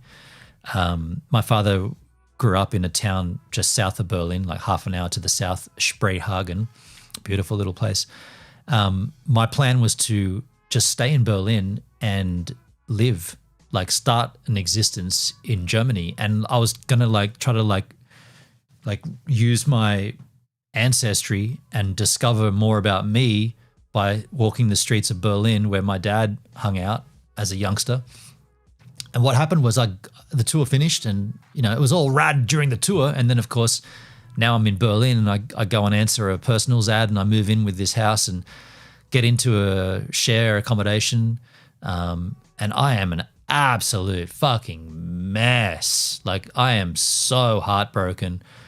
Not only have I got a girlfriend who's just bailed on me, but I have a house in Adelaide that we have to sell. And I'm trying to deal with real estates across international time zones. And my mind was just not functioning. I was not only was I sleep deprived because of my mental state, but in the fucking room that I moved into, there was no curtains. And we were on Friedrichstrasse. If you know Friedrichstrasse in Berlin, it is the fucking nightlife. Like, I'm not making this up. There are 24-hour sex clubs where you can go in and you can do the sex with anybody and anywhere and anything you like 24/7. That you go underground and they're all dark, they're all blacked out, so it's always nighttime, and they're 24/7. You can do anything in that city, and we were on the street. Look, Google it, Friedrichstrasse, Berlin. I was living in a, I think it was the 4th floor up. We had a balcony. It was pretty rad. You could just pop out, and these dudes were all smoking, and I'd pop out and we'd drink Berliner Kindle on the balcony and just watch people walk up and down. And it was 24/7. And my room, no curtains, like 0 curtains. I was like, are you kidding? I got to try to sleep. Like, first of all, okay, I got to be awake at 2 a.m. to talk to the real estate in Australia. So I'm trying to go to sleep at 6 p.m. Nah, fucking lights and Berlin and people yelling and music and shit. I was like, okay, stay up. Go out, hang out with my housemates, chat, talk shit, blah, blah, blah. Okay, at 2 a.m. I got to go in for a call back to Australia. It's like, hey, what's going on? And by then I've had a few Berliner Kindles and I'm like, yeah, about the house we got to sell and blah, blah. And my ex-girlfriend's like, I'm not selling and blah, blah. And it was just all, and I was like, can't do it. Can't do it. Came back to Australia, tail between my legs, mentally challenged, mentally depressed, mentally withdrawn, had to sell the house, sold for a loss. We sold, so myself and Haley sold that place. We owned it for less than 6 months. No, less than 8 months, 6 months, less than 8 months. We lost all of the stamp duty. So the cost, stamp duty, right? What is that? That's a fee that you pay for the person at the bank says, oh yeah, we're going to give you, the mortgage broker, this money. Done. And that stamp duty, they charge a fee for it and it's based upon the cost of the house. And it's like, you didn't actually do anything though. You just said those figures can go from there to there. Authority by hitting, back in the day, it would have been a stamp in wax sealed by the crown or whatever. And therefore they can charge you. And what my point is, because we owned it for such a short amount of time, the value of the house didn't appreciate in 8 months. I mean, it did a little, but not much. That the cost of that transaction, both times when we bought it and then when we sold it, we lost money. We lost a fuckload of money. I was like, well, wasn't that fun, right? Having bought a house with my potential wife, I was ready to marry her. And then we just lost all this money. And there was also a personal loan that we'd taken out between myself, Haley, and my mother. And Haley, absolute bitch. Can I say the word cunt here? It's my stream, and we're far enough in. Can I use the cunt word? She's like, oh, by the way, now that we've broken up, I have no legal obligation to pay back that loan to your mother. You can pay it back. I was like, what about a moral obligation? You borrowed money from someone. Nope, it's your mother. It's like, yeah, but what if it wasn't my mother, but it was your mother, so you can pay it back? I was like, you're going to just like walk away? Like no matter all the shit we went through, you're just going to go, I'm not paying that loan back. You are. I was like, fucking hell. And I did pay it back. I paid my mum back. I worked, what was I doing at that point? I was working at the library. As a photographer, and of all places to get a job as a photographer, I worked at the State Library of New South Wales, and I paid my mother back every fucking fortnight, $898, I think it was, until that loan was repaid. 15 grand, done. That's the fee. Then there's a fee, farm fee. You can say that, cunt with a K maybe. Yeah. Why am I bringing that up again? I can't remember. Why that came up. I think there was a point behind what I was rambling about. I feel like there was a good point there. Oh, yeah. I tried to stay in Berlin. I tried to live in Berlin. And what I'm saying is now I'm looking to do something similar to change my life up, to push Sophia into the further behind me. If I can move and do something the way I see it, or just gotta put this back on, it's getting warm. The way that my brain works, and it might be abnormal, I'm going to say it is abnormal, but the way that my brain works is if I can occupy my head with other things, such as new people, new scenarios, new job, new environment, new everything, then I can push the old away. So right now I'm sitting here and I'm streaming and it's pretty familiar. And there was times when I'd be looking at my phone and Sophia would be sending me messages while I'm live and I'd be like, oh. And it seems, it's sad, right? Because that's never going to happen. So I'm now if I could just change it all, like do something entirely different, it would. It might not. It doesn't necessarily need to be for long term. I don't know, but I don't know. Or the alternative is you just suck it up and you just exist. You just keep going. Lawn King, how you doing, man? Lawn King, great handle. I lure to hear about. Oh, hey, yeah, we didn't talk about. Okay, we're going to talk about that. I said I'd get the Coke and come back. I didn't. Okay, so what happened with Hendrik and Dale? So you guys all know, well, not all of you, but the regulars that are here, Netskis and Was at least, and Flowski. You all know that my ex-girlfriend was very particular to. Fuck! It feels horrible calling her my ex. My God, that's depressing. I've got an ex-girlfriend, dude. I didn't even really want a girlfriend, and now I've got to have to deal with an ex. Fuck.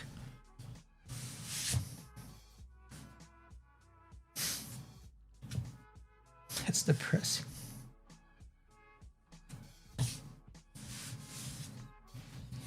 Why can't I have done something? Why can't I have done something?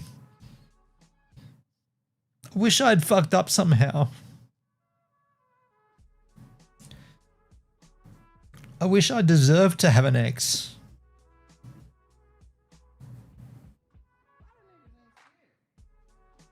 I wish I'd cheated on her or some shit so that then you could be like, yeah, fuck, that's your ex because you fucked it up, you dickhead. I didn't fuck anything up. I didn't do anything, and yet I've got to now deal with this. It's fucking horrible.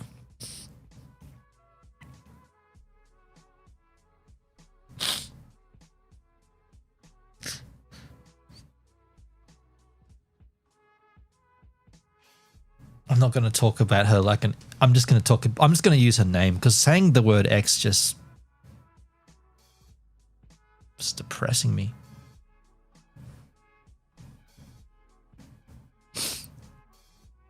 I'm gonna live in a world where she's just Sophia. She's just some person. That's it. I'm gonna just try to live in that world. I don't want to say that word again. It's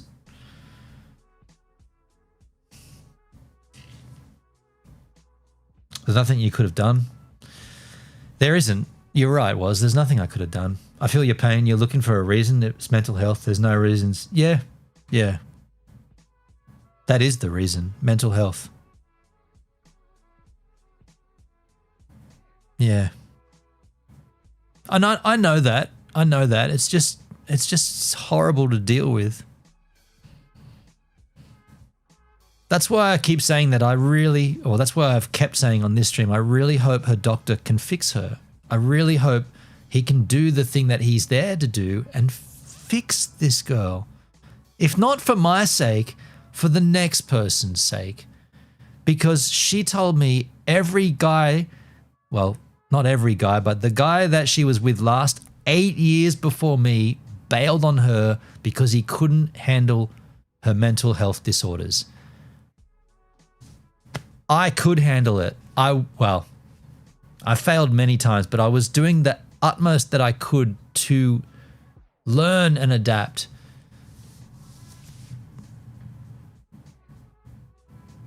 It's ironic, isn't it? It's ironic that someone has a mental health disorder, and now, because of that mental health disorder, I have mental health disorder. I'm on a mental health spectrum. I'm going down this avenue of mental fucking depravity because someone else has one. Before, like if her doctor had have intervened and said, before you do this, let me talk to Benon and let me explain what's going on. Maybe I might not be fucking so irrational and so depraved. Like I might not have gone down the avenue I went down if someone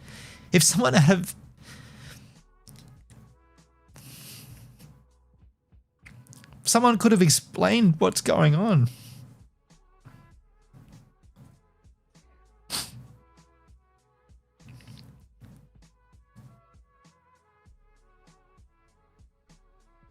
Because now there's 2 fucking mental health patients. I'm not comparing me to her though. This is gonna pass, but she lives with this. I'm not belittling her at all. I'm just saying that this can't. I didn't do anything. I didn't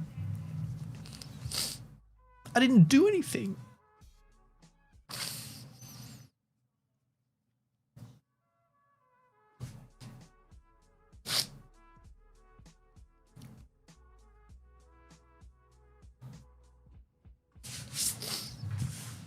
I really wish I had have done something that would make it easier to deal with. I should have fucked that girl at the Pixies. I should have taken her up and gone, I'm coming back to your house. You got a girlfriend? Ah, fuck, who gives a shit? I'm going to fuck you and then I'm going to just walk back to my girlfriend and say, no, didn't do anything. No, whatever. She'll be like, well, what did you, your phone, because we track each other, like your phone, you walked up and down this hill and then you went back up the hill.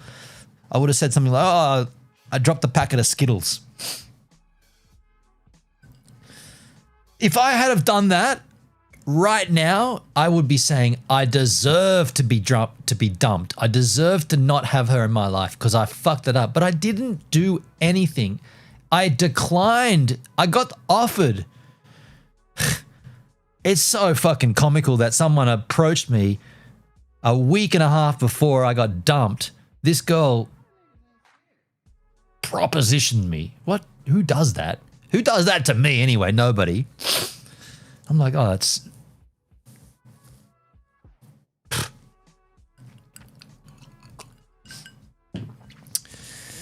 Sorry, I haven't looked at the chat. It shows how anyone can be susceptible to mental health issues. Yep. Lawn King, maybe she had a fear you'd eventually bail on her too. That's why you're a casualty. Lawn King, she actually said, you're dead right. She said those exact words to me. She said, my fear is that you're going to leave me because of my mental health disorder. You're going to bail on this relationship. And I literally looked at her and said, I am not doing that.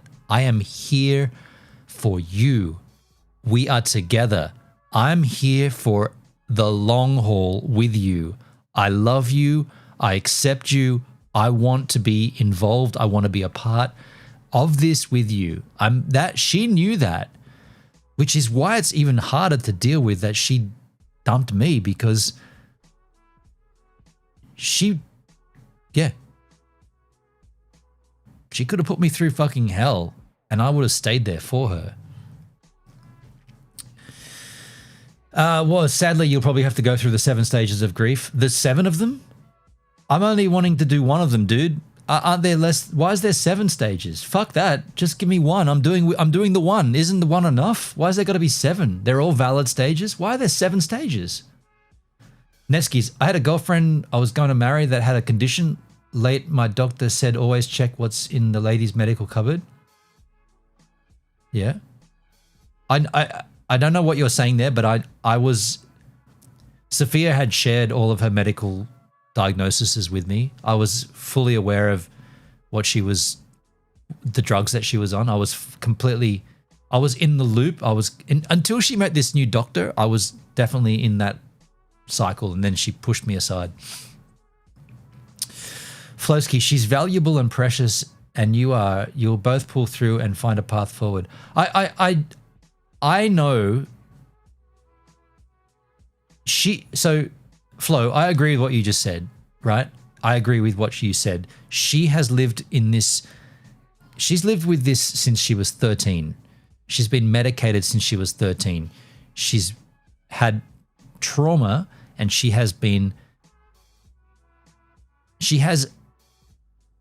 not even my right to tell her this stuff, but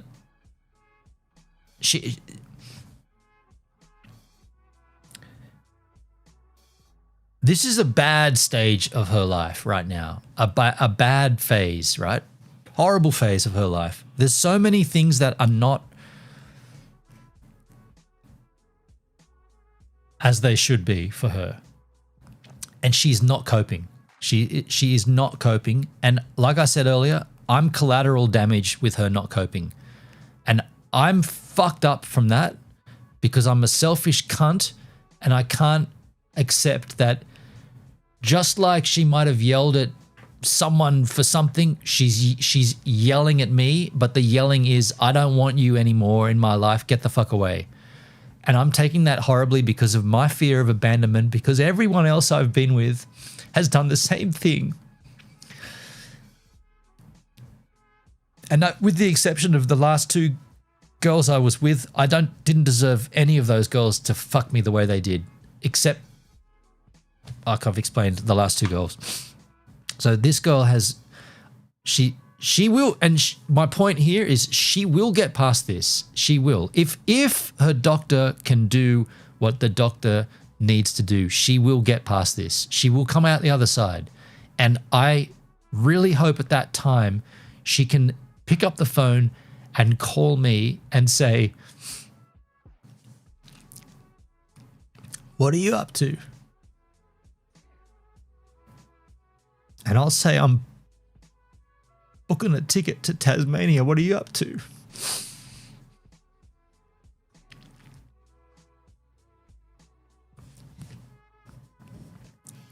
If her doctor fails her and she takes her own life, what a fucking misery. What a miserable fucking existence that would be for me, for her parents, for her brother, for her stepsister, for her dog.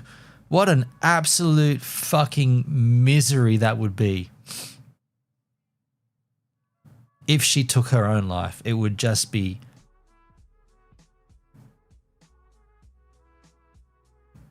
I don't even know how to comprehend that. She's been hospitalized before due to that. I don't know. That's what I'm saying. Like when you're at that level, don't you need someone? Don't you need like me? Like I'm the greatest guy. No, I'm just saying, don't you need someone who's in your court? Like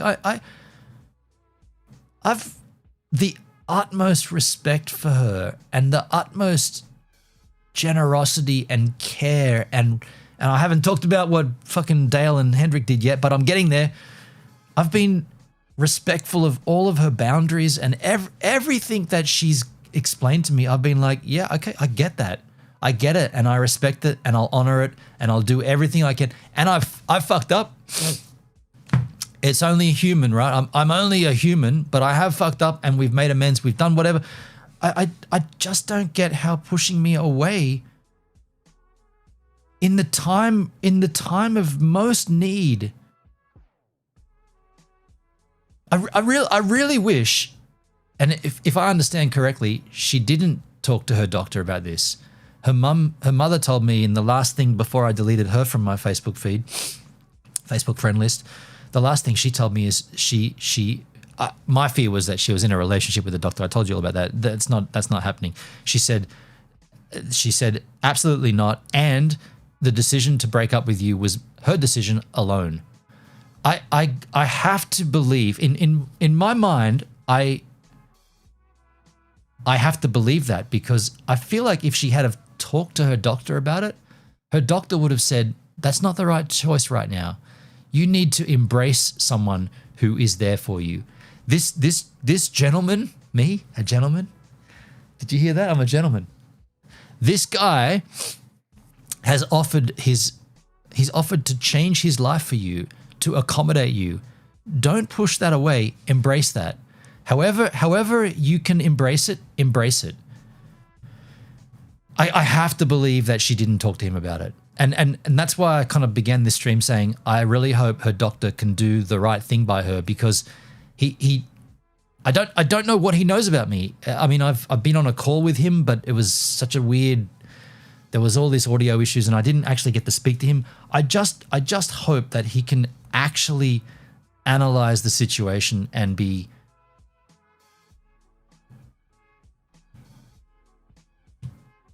professional and fix her.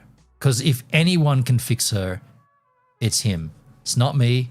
It's not her mother. It's not her father. It's not her stepsister. It's not her brother. It's not her dog. It's the doctor who's trained professionally to deal with that. That's the person who can fix her. If he doesn't know the full scope of it, He can't fix it. So I can only assume she didn't mention this to him. I don't know for a fact, but what her mother said to him.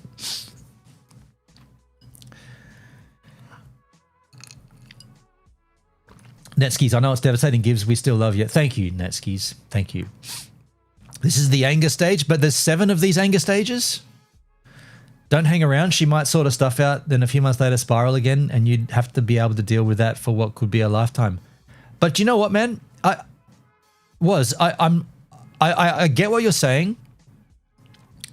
When I met her and she explained her medical condition, I knew what I was up for. I knew that it's going to be rough, and I knew that.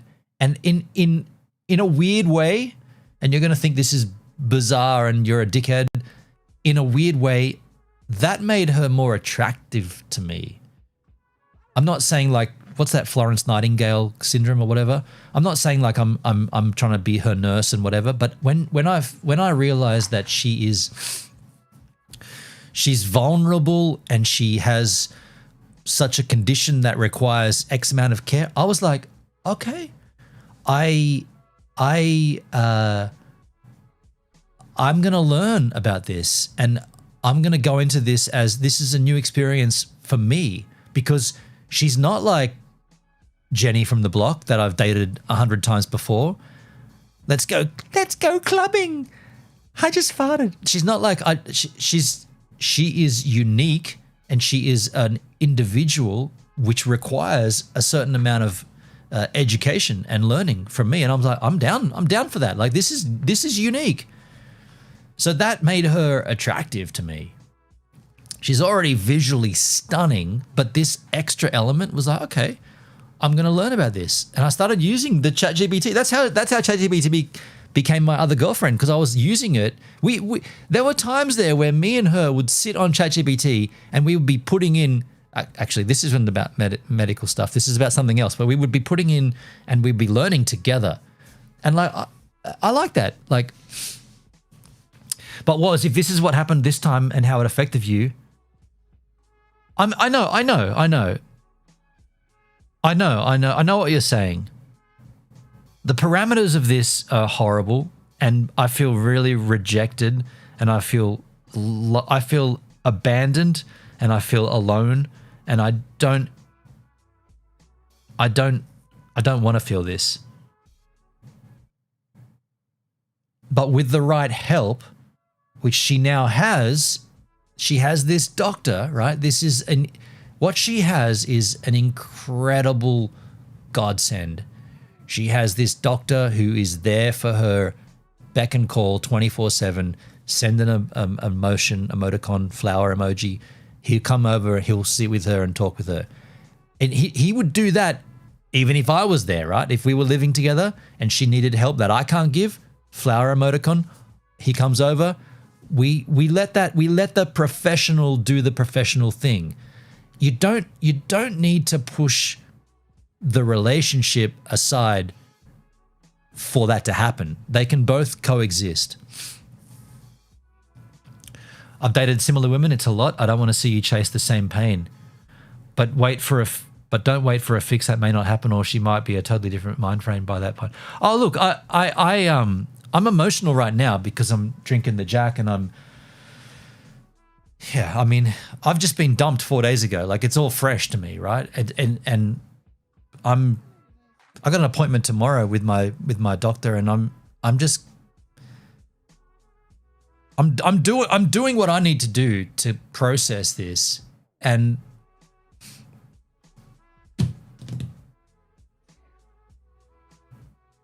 I think I've done the right things. Like, I mean, look up the stages of grief. You want me to?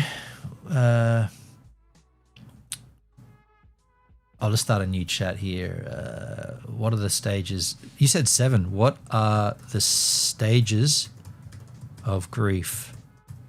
I got to be careful here because it might bring up her name, because I've always used her real name. I'll read it to you, and then if it doesn't bring up her name.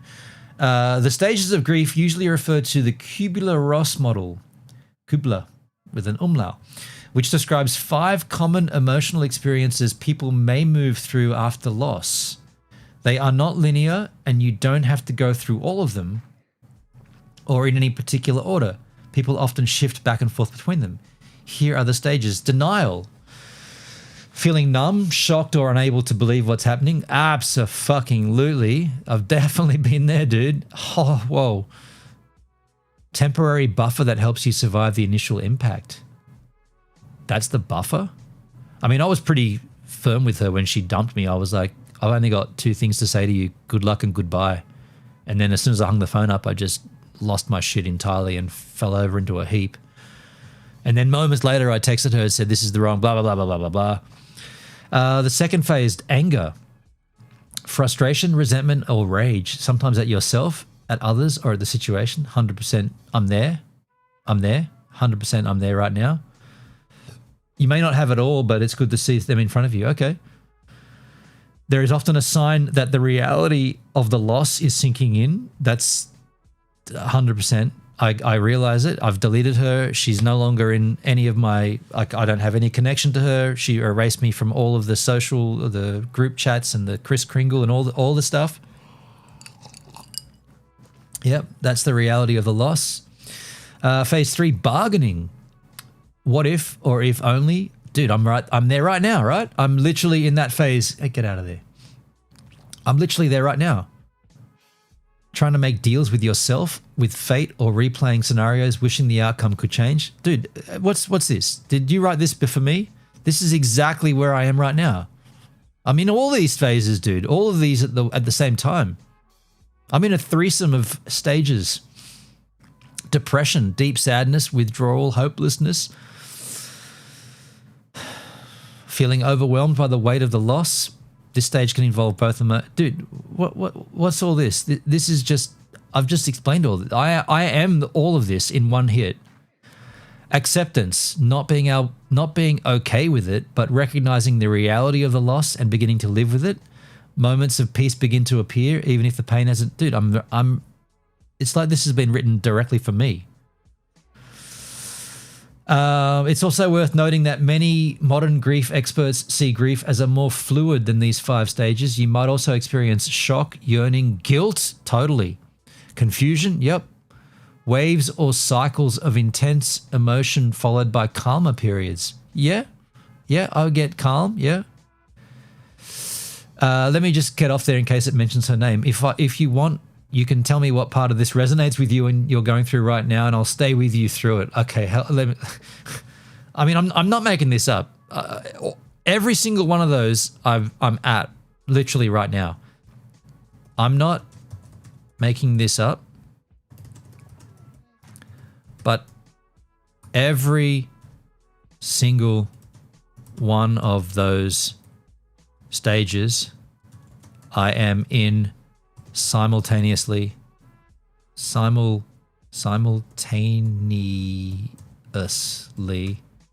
right now. That makes perfect sense. It doesn't mean anything is wrong with you. Real grief is messy, overlapping, contradictory, and completely unfair. Fucking oath, it's been unfair. I'm just looking for things that validate my point. It's unfair. It's fucking unfair. The stages were never meant to describe tidy boxes. They're meant to explain the chaos you're feeling. What you're describing being in all of them at once is exactly what happens when something hits hard, fast, and personally. Denial. I'm off there because I fear that it's going to bring up her name, because everything else I've talked to my girlfriend about has been with her name, and I'm feeling it's going to just pop up with her name. I probably should just scroll down and check. Okay, it didn't mention her name. What you're describing being in all of them at once is exactly what happens when something hits hard, fast, and personally. Denial, part of your mind keeps saying, how is this my life? This cannot be real. Yep. Anger, you're furious at the situation, at yourself, at the yep. It's just replaying, it's just repeating it. Bargaining, you're replaying okay, so great, except, okay. They can all fire at once because your brain is trying to make sense of something that doesn't make sense. You're not doing this alone. You're hurting, but you're here talking to me because Woz asked me to. That shows strength. If you want, tell me what part of the storm is hitting the hardest right now. So I don't want to do I don't want to do that right now, but I get what you're saying, and I appreciate it. I understand it, and I agree with you. And I mean, we're only 4 days in here. Like, my new life, I've declined work. I'm only working Tuesday, Wednesday, Thursdays from now on. So I've got tomorrow my doctor's appointment. I think he might be upset with me.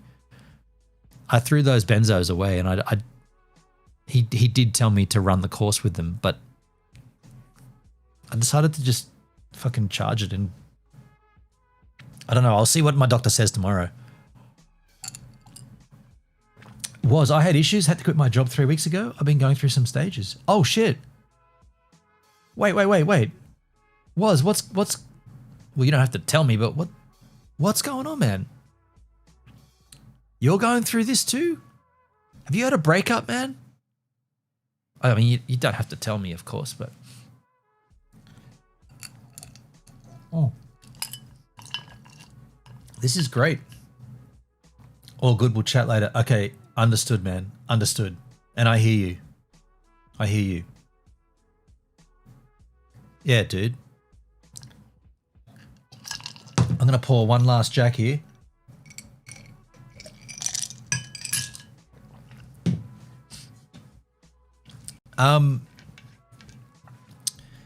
Hendrik and Dale. I said I'd tell you this, and I haven't told you.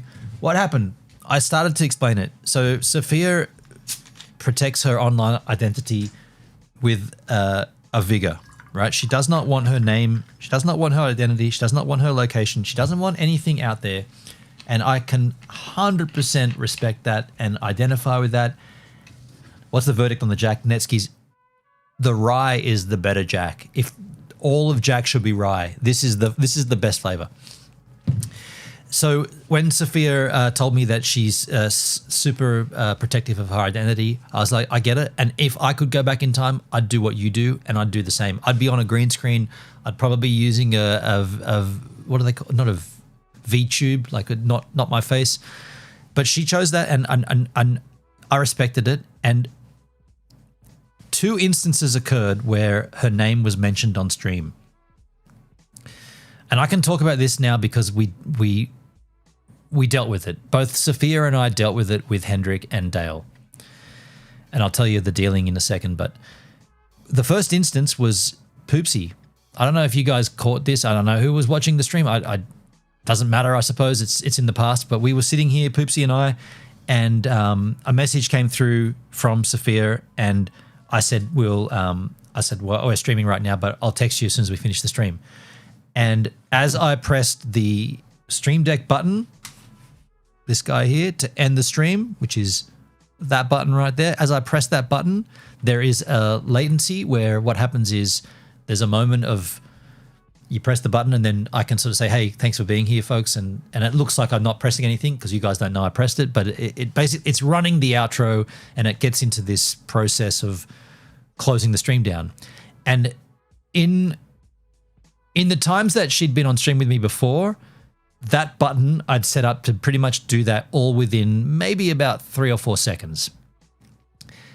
More recently, I had changed it to also cut to the behind camera and overhead camera as the outro is rolling and it plays the music. It kind of gives like a finalizing of the stream, you know, like we've been sitting here with this angle, and then all of a sudden it cuts to that when it's ending. It gives you an overview of me packing my shit down. It's kind of like the old school news reporter grabbing the papers and going, we'll be right back. That kind of thing, right? It's not meant to be that, but it's almost something similar. And it was during that process that the mics are still live, and Poopsie goes, oh, Uncle Benny, aren't you gonna text message insert name here? And she said the name, and it was literally like it's so fucking crazy. But as she said it is when OBS went to red, the stream stopped. Like the very last thing on the stream was her saying her name. I was like, and immediately I was like, what have you done? You said her name? And I was like, I hope Sophia wasn't there. I hope she'd left. But Immediately a message comes through. She's like, Poopsie said my name. I was like, okay. Yes, she did. And then, okay, just give me a second. And I immediately deleted all the VODs off all the platforms. And then with YouTube, you can't delete the VOD because then you never get it back. But what you have to do is I changed it to unlisted and then I waited for it to process. And as soon as it processed, I went in and edited that last bit out and then set it back to public. So unless you were in the stream, you didn't know what happened. Now you could say, well, at the end of a stream, when you press the end and it starts rolling that outro, most people just bail. So we felt like we actually broke up. I don't know if you guys knew this, but we fought about that so hard that we broke up. And I dumped her. Takes one to know one, I guess. It's payback now. I broke up with her because I was listening to advice from other people and they were saying, well, just so what? Just because her name got out doesn't mean anything. And I'm like, no, but it's her identity. She doesn't want that known. And so then I was demanding that she told me why it was such a problem. And she said, it's my fucking choice to not have my identity known. And you're the adult and you had your 10-year-old niece there. You need to take responsibility, which I did, but not fully. It was a horrible time and we did get past it and we patched it up. And then after that, I'm in Tassie with her. I don't know if you guys were in the stream, but we were doing the Coke challenge where we could try to work out what was Coke and Pepsi and what was the Coke from which bottle and blah, blah, blah. And it was Sophia's time to like trick me and to try to get me to work out which was which. And so I was off camera in the bathroom. I was mic'd up with the little road mics I've got, and she was on scene on mic and I was off scene on mic. And I was in there just filling in. I was in the background just filling in time while she set everything up. And I was just talking and here I am I'm just waiting to hear from Sophia. I'm in the bathroom and I'm just pecking through this and oh, there's that lovely toothbrush that she's got. And I better make sure that the towel's all pulled out, just like I said her name, likes it. And I didn't even know I said it.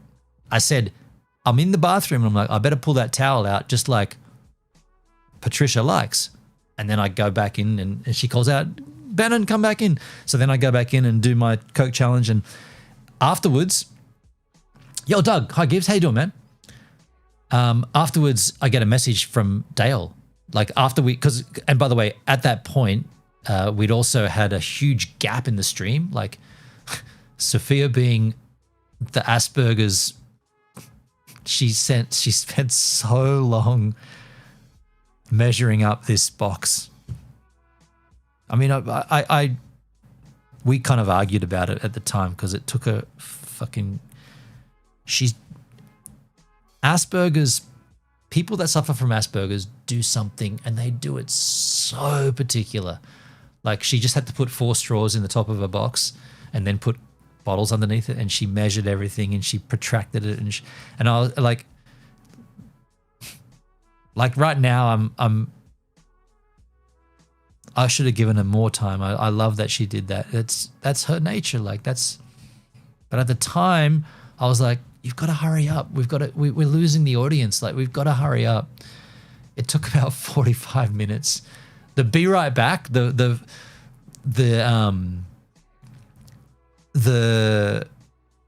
blowfly doing aerobics on a styrofoam, that was on screen for about 40 minutes. And I was like, most of the viewers have gone at this point. We're fucked, right? We'll just do this for our own satisfaction. And so we did it, and then I'd said her name, and then we had to leave pretty quickly to go to her parents' place for dinner. God, I'd love to go to her parents' place for dinner again.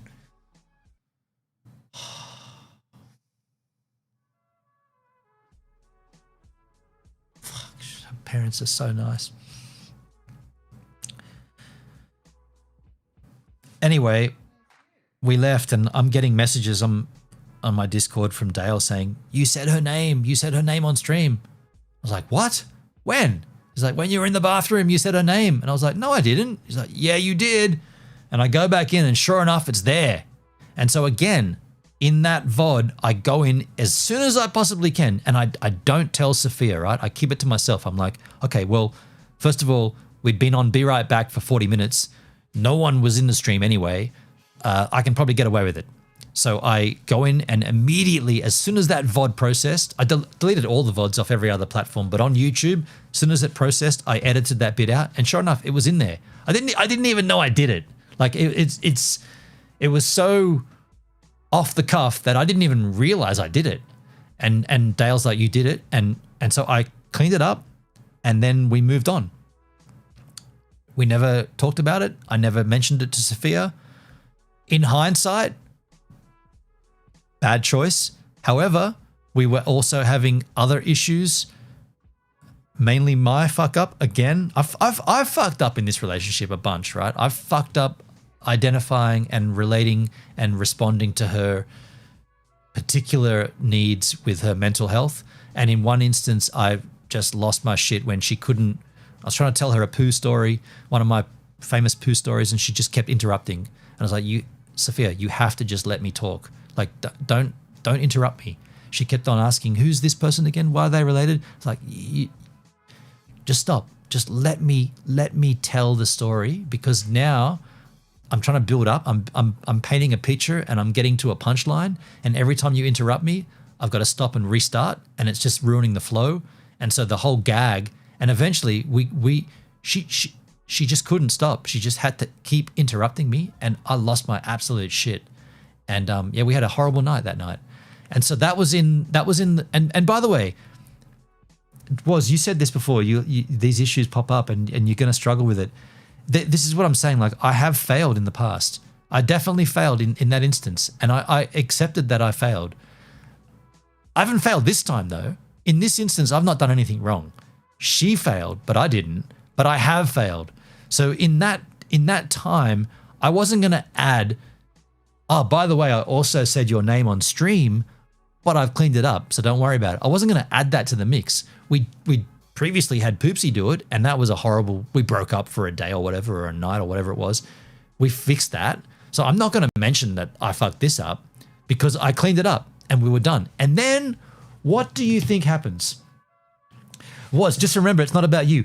That's exactly how I fucked up. Because when she kept stopping and interrupting me when I'm telling this poo story, I took that personally. And as we fought, and that's the night I walked out and I slept in a fucking bus stop or some shit. Was that night? That was that night. Yeah. And had I have been able to just stop for a second and remember my teaching, because I had researched this, she's asking for context. She's asking for specifics because of the way her brain is wired. She's not doing it to stop you from telling the story. Don't take it personally. Explain who the person is, explain how they relate, and then continue on.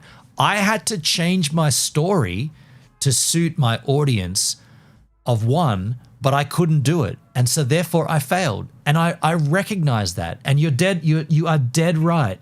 It's not about you. You're 100%. That if you search up anything about Asperger's, you will find that over and over again. They're not doing it it's not a personal attack. It's them, it's their brain not being able to process what you're telling them, and they're responding in a matter-of-fact way. But for some reason, that night, because I was so keen to tell her this poo story. Like, I was like, these poo stories, I'm known for them, right? Like, they're part of my DNA, where literally my DNA, they're part of me they're a part that I get rid of. They're a part of me that when I had friends, they knew of these stories. They're like, hey, Ben, tell one of those poo stories. Which one do you want to hear? Do you want to hear the Malaysia one? Do you want to hear my mum's 70th birthday one? Do you want to hear the one where you in Victoria Park Station? People know that shit. And I was, of all the things I could tell my loving girlfriend, I want to tell her one of the best poo stories. And so I responded incorrectly, and it fucking killed me because the story is so good, but I never got to tell it to her because of Asperger's and because of my response. That's me fucking up. That's why I didn't tell her the day after, or whatever it was, the second day after, about I also mentioned your name on stream. But what happened with Hendrik and Dale? What do you think happened? I'm streaming. and I see these profiles join the chat. Let's call her Patricia. Patricia loves Benon. Patricia is her name. Her real name's Patricia. These people join my chat with new handles, and I'm like, and God fucking bless, Patricia never saw them. I'm deleting them. As they come in, I'm deleting them. I'm like, what the fuck's going on here? Who knows her name? And I'm all the while, the only person who knew her name, as far as I was aware, was Dale. That's the only person in you could say, but man, there might have been other people watching. Yeah, of course. But no one said anything. No one mentioned it except Dale. Hey man, you mentioned her name. Okay, oh fuck, did I? Oh fuck. Okay, delete all the VODs. Get them all, like, delete them, get them done. And then go and edit the YouTube VOD so it's out. Okay, done. All right, so I think we're good. And then next stream, fucking all these handles come in. And I'm like, who the fuck, what? And I was like, either someone heard it when Poopsie said it or someone heard it when I said it. But either way, it's out there. And now, how am I going to protect this from Sophia? How am I going to actually protect this from, because she doesn't want her name out there. And these fucking fuckheads came into my chat multiple times with different handles with her name, and the intent was to fuck my relationship up with her. And I'm sorry if I'm getting angry, but that was fucking horrible.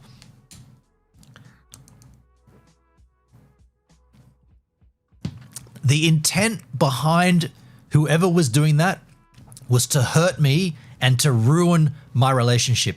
Now, this ties into Shyla earlier, because Shyla had sent me a message, a DM, because she'd vacated, right? Shyla had just ejected from my content, and she sent me a message saying, basically, your girlfriend sucks balls. She called her a cunt in a message. She said, this is why she's a cunt. This is why she's going to fuck you over. She's not right. And then Shyla mentioned other things. I'm not.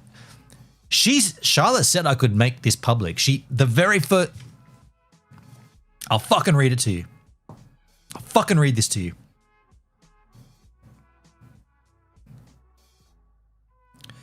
The start of this message from Shyla says, hey Benon, just letting you know a few things, and yes, you are welcome to share the contents of this message. Now, at this particular point, I am not going to share all the contents because, and I said this back to her, I said, I'm not going to do that because I feel like it's going to hurt you in the long run. The point of the message was, your girlfriend sucks. Your girlfriend's a cunt. She's going to fuck you over. Arguably, whatever. This happened. The point of it is, I said to her, do not disrespect my relationship with my girl. I've been super careful to not introduce her to the community. I've kept it at an arm's length because it's my relationship. It's nothing to do with you guys. Slowly, I introduced her into the community. Shyla, you're a long-term supporter of mine. I thought you would have embraced her. I thought you would have pulled her in and said, hey, you're Benon's girlfriend. He hasn't had a girlfriend for so long. It's so nice to meet you. Let's talk. Let's hang out. Let's shoot the shit. Let's join the Discord. Let's welcome. This is how we do shit here. There's all these commands that you can trigger off in Kick, and I just farted. Instead, Shyla took the opposite approach. By the way, I'm not romantically interested in you, but I'm jealous of your girlfriend, and she's a cunt. I was like, Shyla, I've never expressed any romantic interest in you ever. And by the way, by the fucking way, it wasn't even the week before that Hendrik had come out on stream saying he was in a fucking romantic relationship with Shyla. And I said, I don't know anything about that. What are you talking about? Have I been so caught up in my relationship with Sophia that I've missed out that Hendrik and Shyla hooked up? Hendrik's like, oh, of course, yeah, we've been on cruises together. She loves me. I love her. I'm like, what? This is completely mind-blowing. And Dale's in the chat going, yeah, man, it's been on forever. I'm like, are you fucking serious? Like, I don't know that? Am I that out of touch that I didn't see any of that? My mind was like, wow. I was like, congratulations, Hendrik. Like, and I kept saying, Hendrik, were you in this relationship when I was up there with you at the Uluru trip? Were you and Shyla together? And he never really gave a clean answer. Like, I never quite got what he was saying, but the point of it was that somehow I'd missed out that Hendrik and Charlotte were an item. And I was like, oh, wow, okay. And so then, as I sent this message back to, I'll read you my response to Charlotte. I'm not reading hers, but I'll read you mine. I said, and this is, by the way, this is the 13th of November, so this is earlier this month. I said, hi, Charlotte. You suggested I make this public. I'm not going to, as I feel it would not look good for you. As you mentioned, I'd kept my relationship a secret from the channel. We met in mid-May. Any ignoring or fobbing you off that you say I'd been doing to you in my streams should therefore have been taking place right from the moment the relationship started. However, you say you first noticed it in a stream in early August. Your timelines therefore do not add up. Part of her accusation to me was that I was ignoring her in my chats. I gotta tell you, and I'll do this as clear as fucking possible, unless you've been a streamer, never say that a streamer is ignoring you. Unless you've streamed, you fucking idiots. Unless you've done this, unless you've had a computer, unless you've sat at a stream and had a chat, you don't know what the fuck you're talking about. There are so many things that you miss while you're streaming. None of it's intentional. It's just you're looking at the bit rate. You're wondering whether the monitors are working. You're wondering whether the mic's still on. What's going on over there? How come the stream deck doesn't add up? What's going on? And you miss the chat. For her to accuse me of missing and intentionally missing her, and she says it's because you had a girlfriend, absolute fucking bullshit. Never. I've never intentionally disengage with anybody in my chat. In fact, if I can fucking smoke myself, I'm known for being one who engages all the time, as much as I possibly can, with every fucking chat. All the time, no matter what's going on, even to the point of engaging with fucking trolls. I make a point of doing that. So for her to accuse me of that, I was like, you fucking, what are you talking about? I said, I've never ignored you. I've never been unappreciative of you in my chats. You had just had a major surgery that you told me and a few others about off stream. When we saw you back in the chat, everyone had decided to give you the space for you to talk about it if you chose to. If not, we would not bring it up. To accuse me of intentionally being an asshole, the American version of asshole, to you is just plainly incorrect and hurtful given our years of friendship and the delicate nature of your health issues. I then go on to say, everything you've accused me of is 100% fabricated, and it's a real shame to hear you speak ill of my girl, considering you have zero knowledge of her except what I've revealed and what she had volunteered herself in the chat. If you spend any time getting to know her, which is what I was saying, she should have embraced her. She's the long-termer, new girl, Benon's girlfriend. She should have pulled her in and said, hey, it's great, let's talk. I said, if you spend any time getting to know her, you would think differently. You know nothing about my relationship with her, yet here you are forming opinions, making assumptions, and making conclusions without any knowledge or insight of our relationship or who she is as a person. I then go on to say, it's also very disappointing that instead of being happy for me having found someone and someone who wants to be a part of my online presence despite maintaining her own privacy, you have created a divide between herself and you. And being one of my, if not the longest followers, I had hoped you would have embraced her, made her feel welcome, shown her the ropes, explained things to her, helped her into this community that you were a major part of from the very beginning. Instead, you've called her a cunt and ended our friendship. Harsh. I said, if you wish to come back to my community, you'll always be welcome, as this uncharacteristic episode does not define you.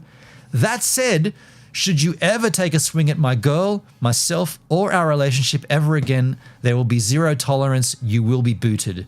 I wish you well. Thank you for all the support over the years, Benon, to which she never responded. Now, you may argue, and what happened? Your girlfriend dumped you. I can see that angle, and I can definitely see how if you were to put it together in a timeline, and then you could say, well, what happened in late November? Your girlfriend dumped you.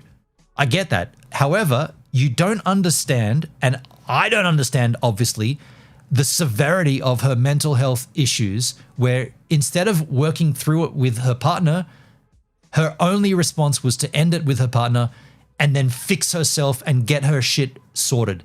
So there's two camps here. There's a camp that could say, Shiloh was right. This girl fucked you over. Look at you now. You're in a fucking mental. You're all over the place, right? She fucked you over. You could definitely argue that. But then the other argument would be, she didn't fuck you over. She doesn't have the ability to cope with anything right now. She's about to hang herself. She's gonna kill herself. Now you might say, "Oh, that's all fucking work," but she's never gonna. Dude, do you want to go down that road where the next thing is, what happened to your girlfriend again? Yeah, she hung herself and she's gone. No, you don't want to do that, right? You want to have a combination of both. And I just don't fucking understand why, for the fucking first time in my fucking online presence, when I introduce a girl into this community, why the fuck does that cause such drama? I've been single since 2013 and I finally bring a girl in and you fucking treat it like that. And now this. Why couldn't you fucking cunts have embraced her? Instead, there's this fucking drama. And yes, she has her issues. Yes, she has her concerns. But you dudes, Shyla was here from the beginning, and you fucking treated her like that. Fucking bullshit. Like,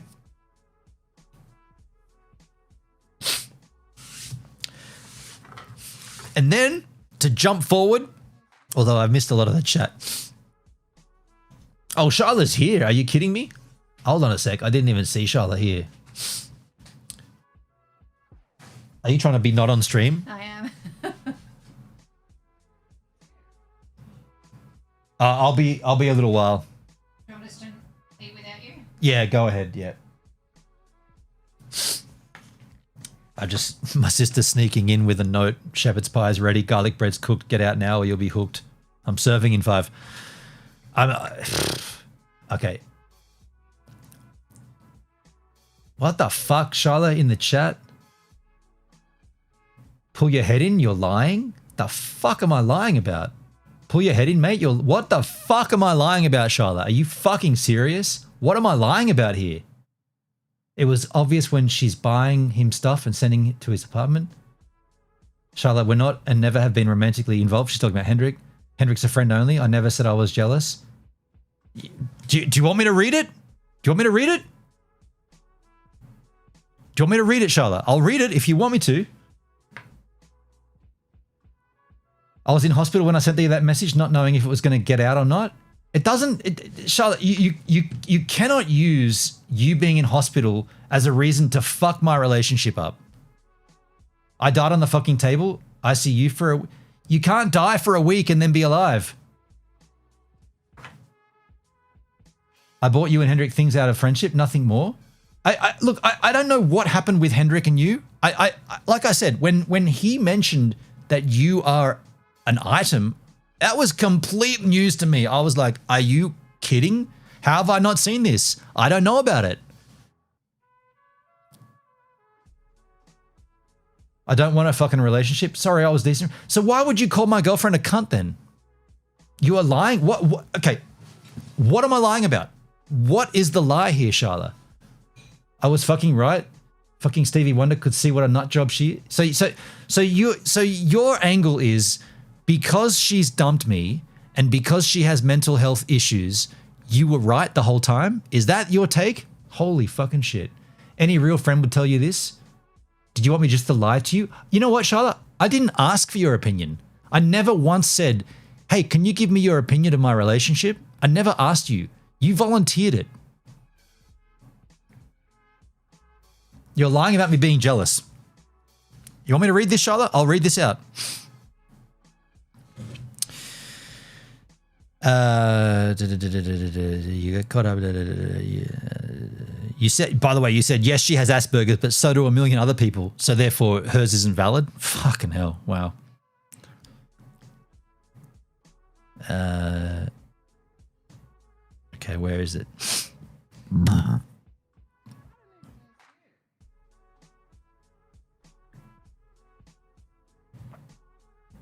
Okay, so you said, I never really thought of you in a romantical way. That's you saying what you just said in the chat. I never thought of you in a romantical way, or what have you, ... But I did care a lot about you and your opinions, content, music. You are/were very intriguing to me, ... Then when you said you had a girlfriend for a while now, but kept her under wraps, I then began to wonder, ... I am female after all, ... That's jealousy. You at that point, you've acknowledged that there's a jealousy because I now have a partner. There's nothing more to that than that. That's what you've said.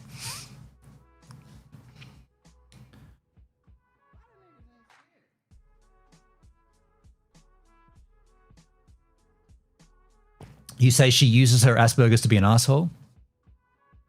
Not romantic though? What does this mean?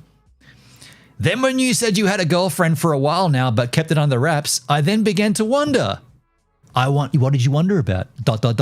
I am female after all. What would you be wondering about? Why couldn't that girlfriend be me?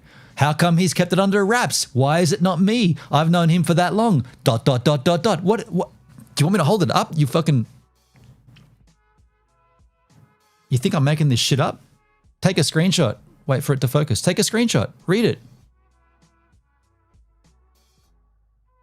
I'm not making any of this up. The point of this is that for the first fucking time in my online presence, I introduce a girl, someone I care deeply about, someone that I've already been involved with romantically for months before you guys even knew about it. I slowly introduce her into the community, and you fucking loyal fuckers, the most loyal, the most generous, the most caring of my community, treat her, Charlotte in this instance, with disdain, call her a cunt, devalue her mental health disorder.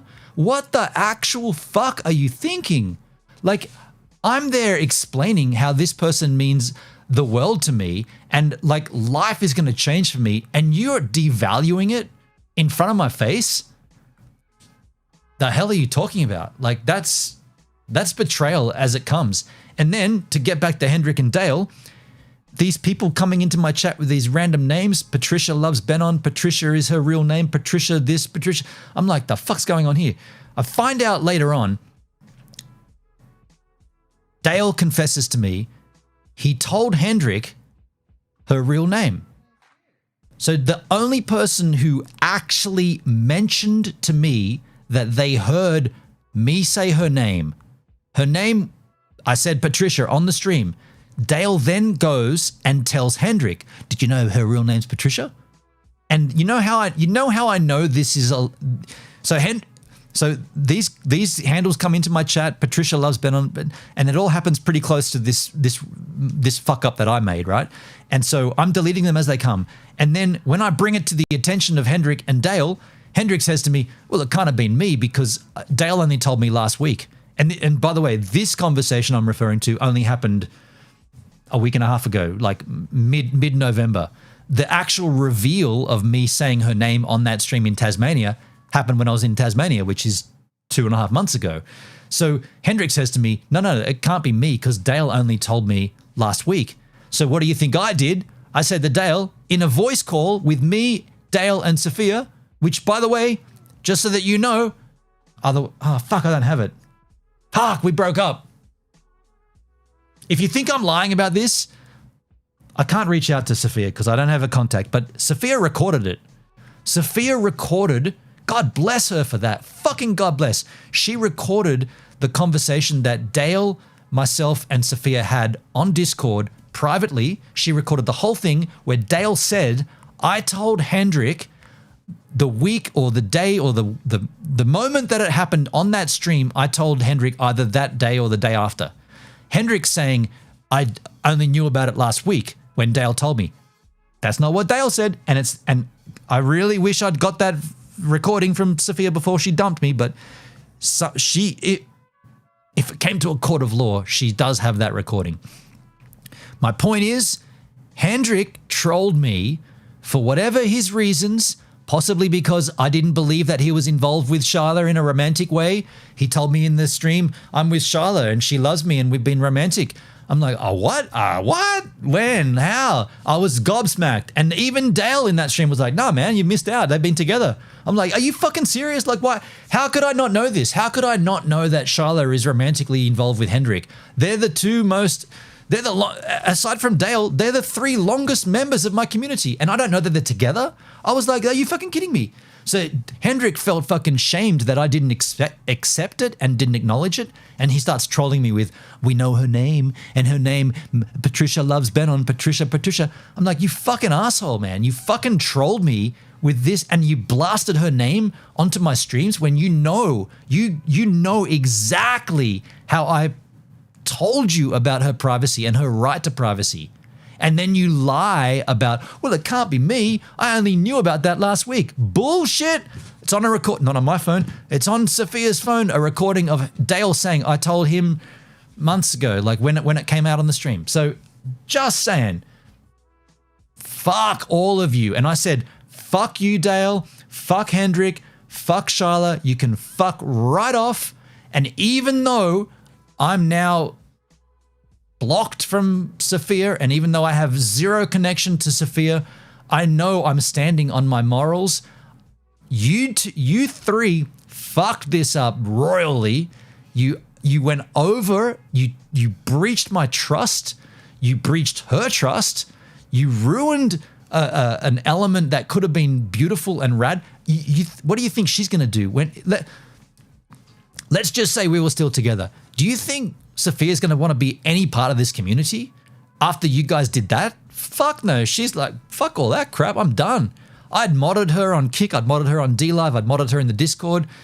Yeah, and she broke up with me and then she obviously deleted all that shit. But I'm just saying, even if there was no breakup, do you think she would want to be involved in this? You cunts fucking...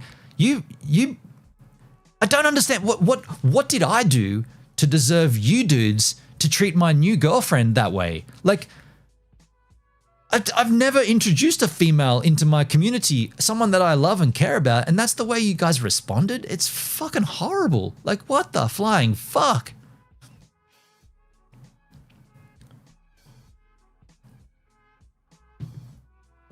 I saw the stream, so are they together or not? I still don't even know. I mean, Charlotte says they're not. I don't know. Hendrik is a friend only, fair enough.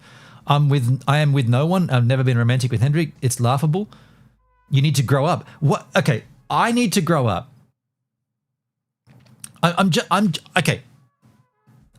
Charlotte, I'll grant you this right now. I'll grant you this. What's gone on in my life in the last 4 days? It's abnormal. I've responded in an immature, childish, traumatic manner. I get that. I'm not myself, right? I'm not Benon, Julius, William, Otto, Kirsch. I'm a fragment of that. I understand that. I'm going through a breakup. I don't think I deserved it, but I'm going through it. And I'm processing it and I'm getting through it.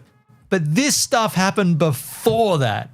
So what you're talking about occurred before that breakup. And that kills me because you three cunts are loyal from the get-go. And yet you still fucked over my relationship. Now, regardless, whatever the fuck the word is, irregardless of what happened after and the fact that we're now broken up, I'm not factoring that into this conversation. I'm saying at that point, you guys are, to use your word, assholes to me and to my relationship. And that's unforgivable. It's made even worse because now we're broken up and there's this... Well, first of all, I can't prove what I said because I don't have that message because she told me she recorded it and she was going to send it and then... I guess it doesn't really matter because I know that that's the truth because I was in the call. Dale said, I told Hendrik moments after it happened, a couple of days, whatever it was. Not. And I said, would you consider that a week ago, or would you consider that a couple of months ago? Oh no, it's a couple of months ago, because that's when it happened. So Hendrik knew about my girlfriend's name, and the only person that would be vindictive enough to create false accounts and troll me is someone who didn't believe he was in a relationship with someone in my community that had been there from the very beginning, aka yourself, Sharla. You need to have a convo with Dale and H-Man? We did. Flo, we did. I had a convo with Dale and, oh, sorry, not H-Man. H-Man, Hendrik does not like Dale. And by the way, this all popped off because Dale and Hendrik have differing political views. Do you know what I'm going to do? You know what I'm going to do? I've got a video on my channel. It's unlisted. It's a video I made. I'm gonna end this stream here, and then you dudes can go across and you can watch this video that I made, which initially, well, not initially, ultimately was only meant to be for Dale and Hendrik. I recorded a video expressing exactly what I just said to you guys, and in that video, it's very clear what the timeline of how this all played out, and even to this day, neither Hendrik or Dale have responded. Hendrik has made comments in the video. I don't know why he's commenting on an unlisted YouTube video. No one can see them except me. But anyway, he's commented a few times.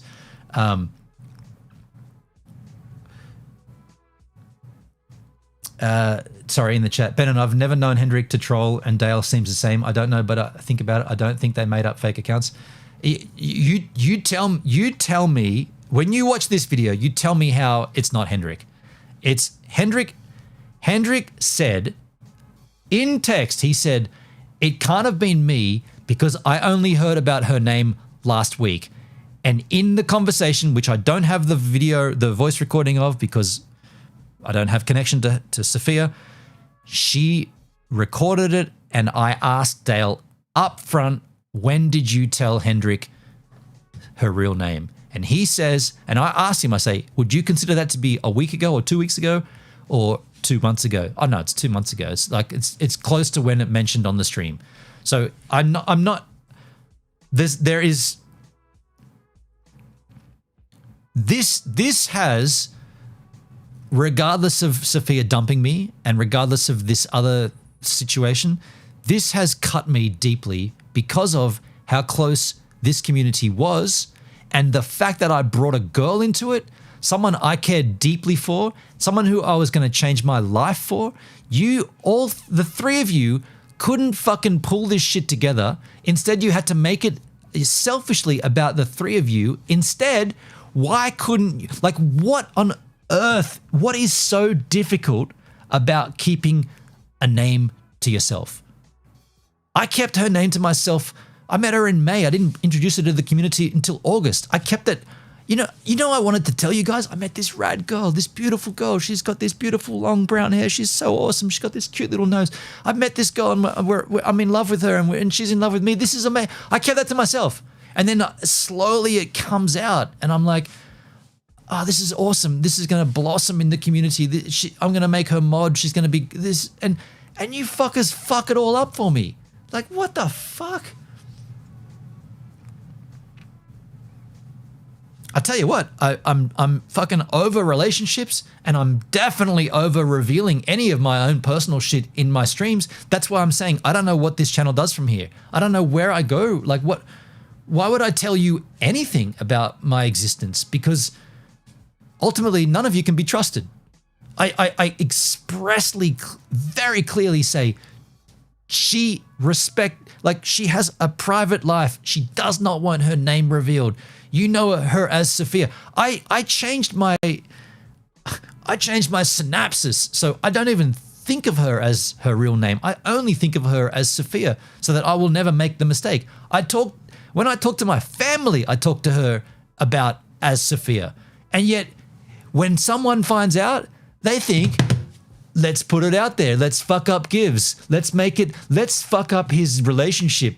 This is great. It'll be a great way to troll him. Are you fucking serious? I've been on this platform for 10 years and I've introduced okay, you might have seen the German girl, but nothing. But I introduced this girl, and I'm so careful about it, and you all fuck me over with it. It's fucking horrible. So I'm gonna do this right now. I'm gonna end this stream, and I'm gonna make this unlisted video public. Content filter by unlisted, visibility, unlisted, apply.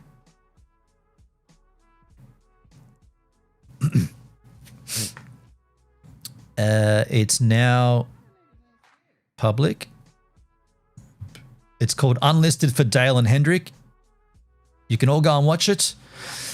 And then you can all go and get fucked. Because, like I said, I don't care what happens here. My channel can die. It is dead anyway. I don't give a fuck. My relationship's over. I don't give a flying fuck. Do whatever you want to do. Fuck all of you. Fucking bullshit. Definitely didn't deserve the breakup. Didn't deserve the community to treat me the way they've done. Fuck all of you. But as the sight faded, I had to find my Go and watch the video. Now I'm hopping platforms, surfing through the fray. Got my crew behind me, yeah, we call them givers. Chilling IRL, catching all the rivers. Farkle in the chat, bringing loss to the grind. Talking crypto games while we sipping Jack Fine. Gives a minute, yeah, we take our time. Living in the moment, life's subtle wine. From the land down under, streaming through the night. Got my heart. New Zealand's vibe, surfing waves day to night. Always looking for the next thrill. That's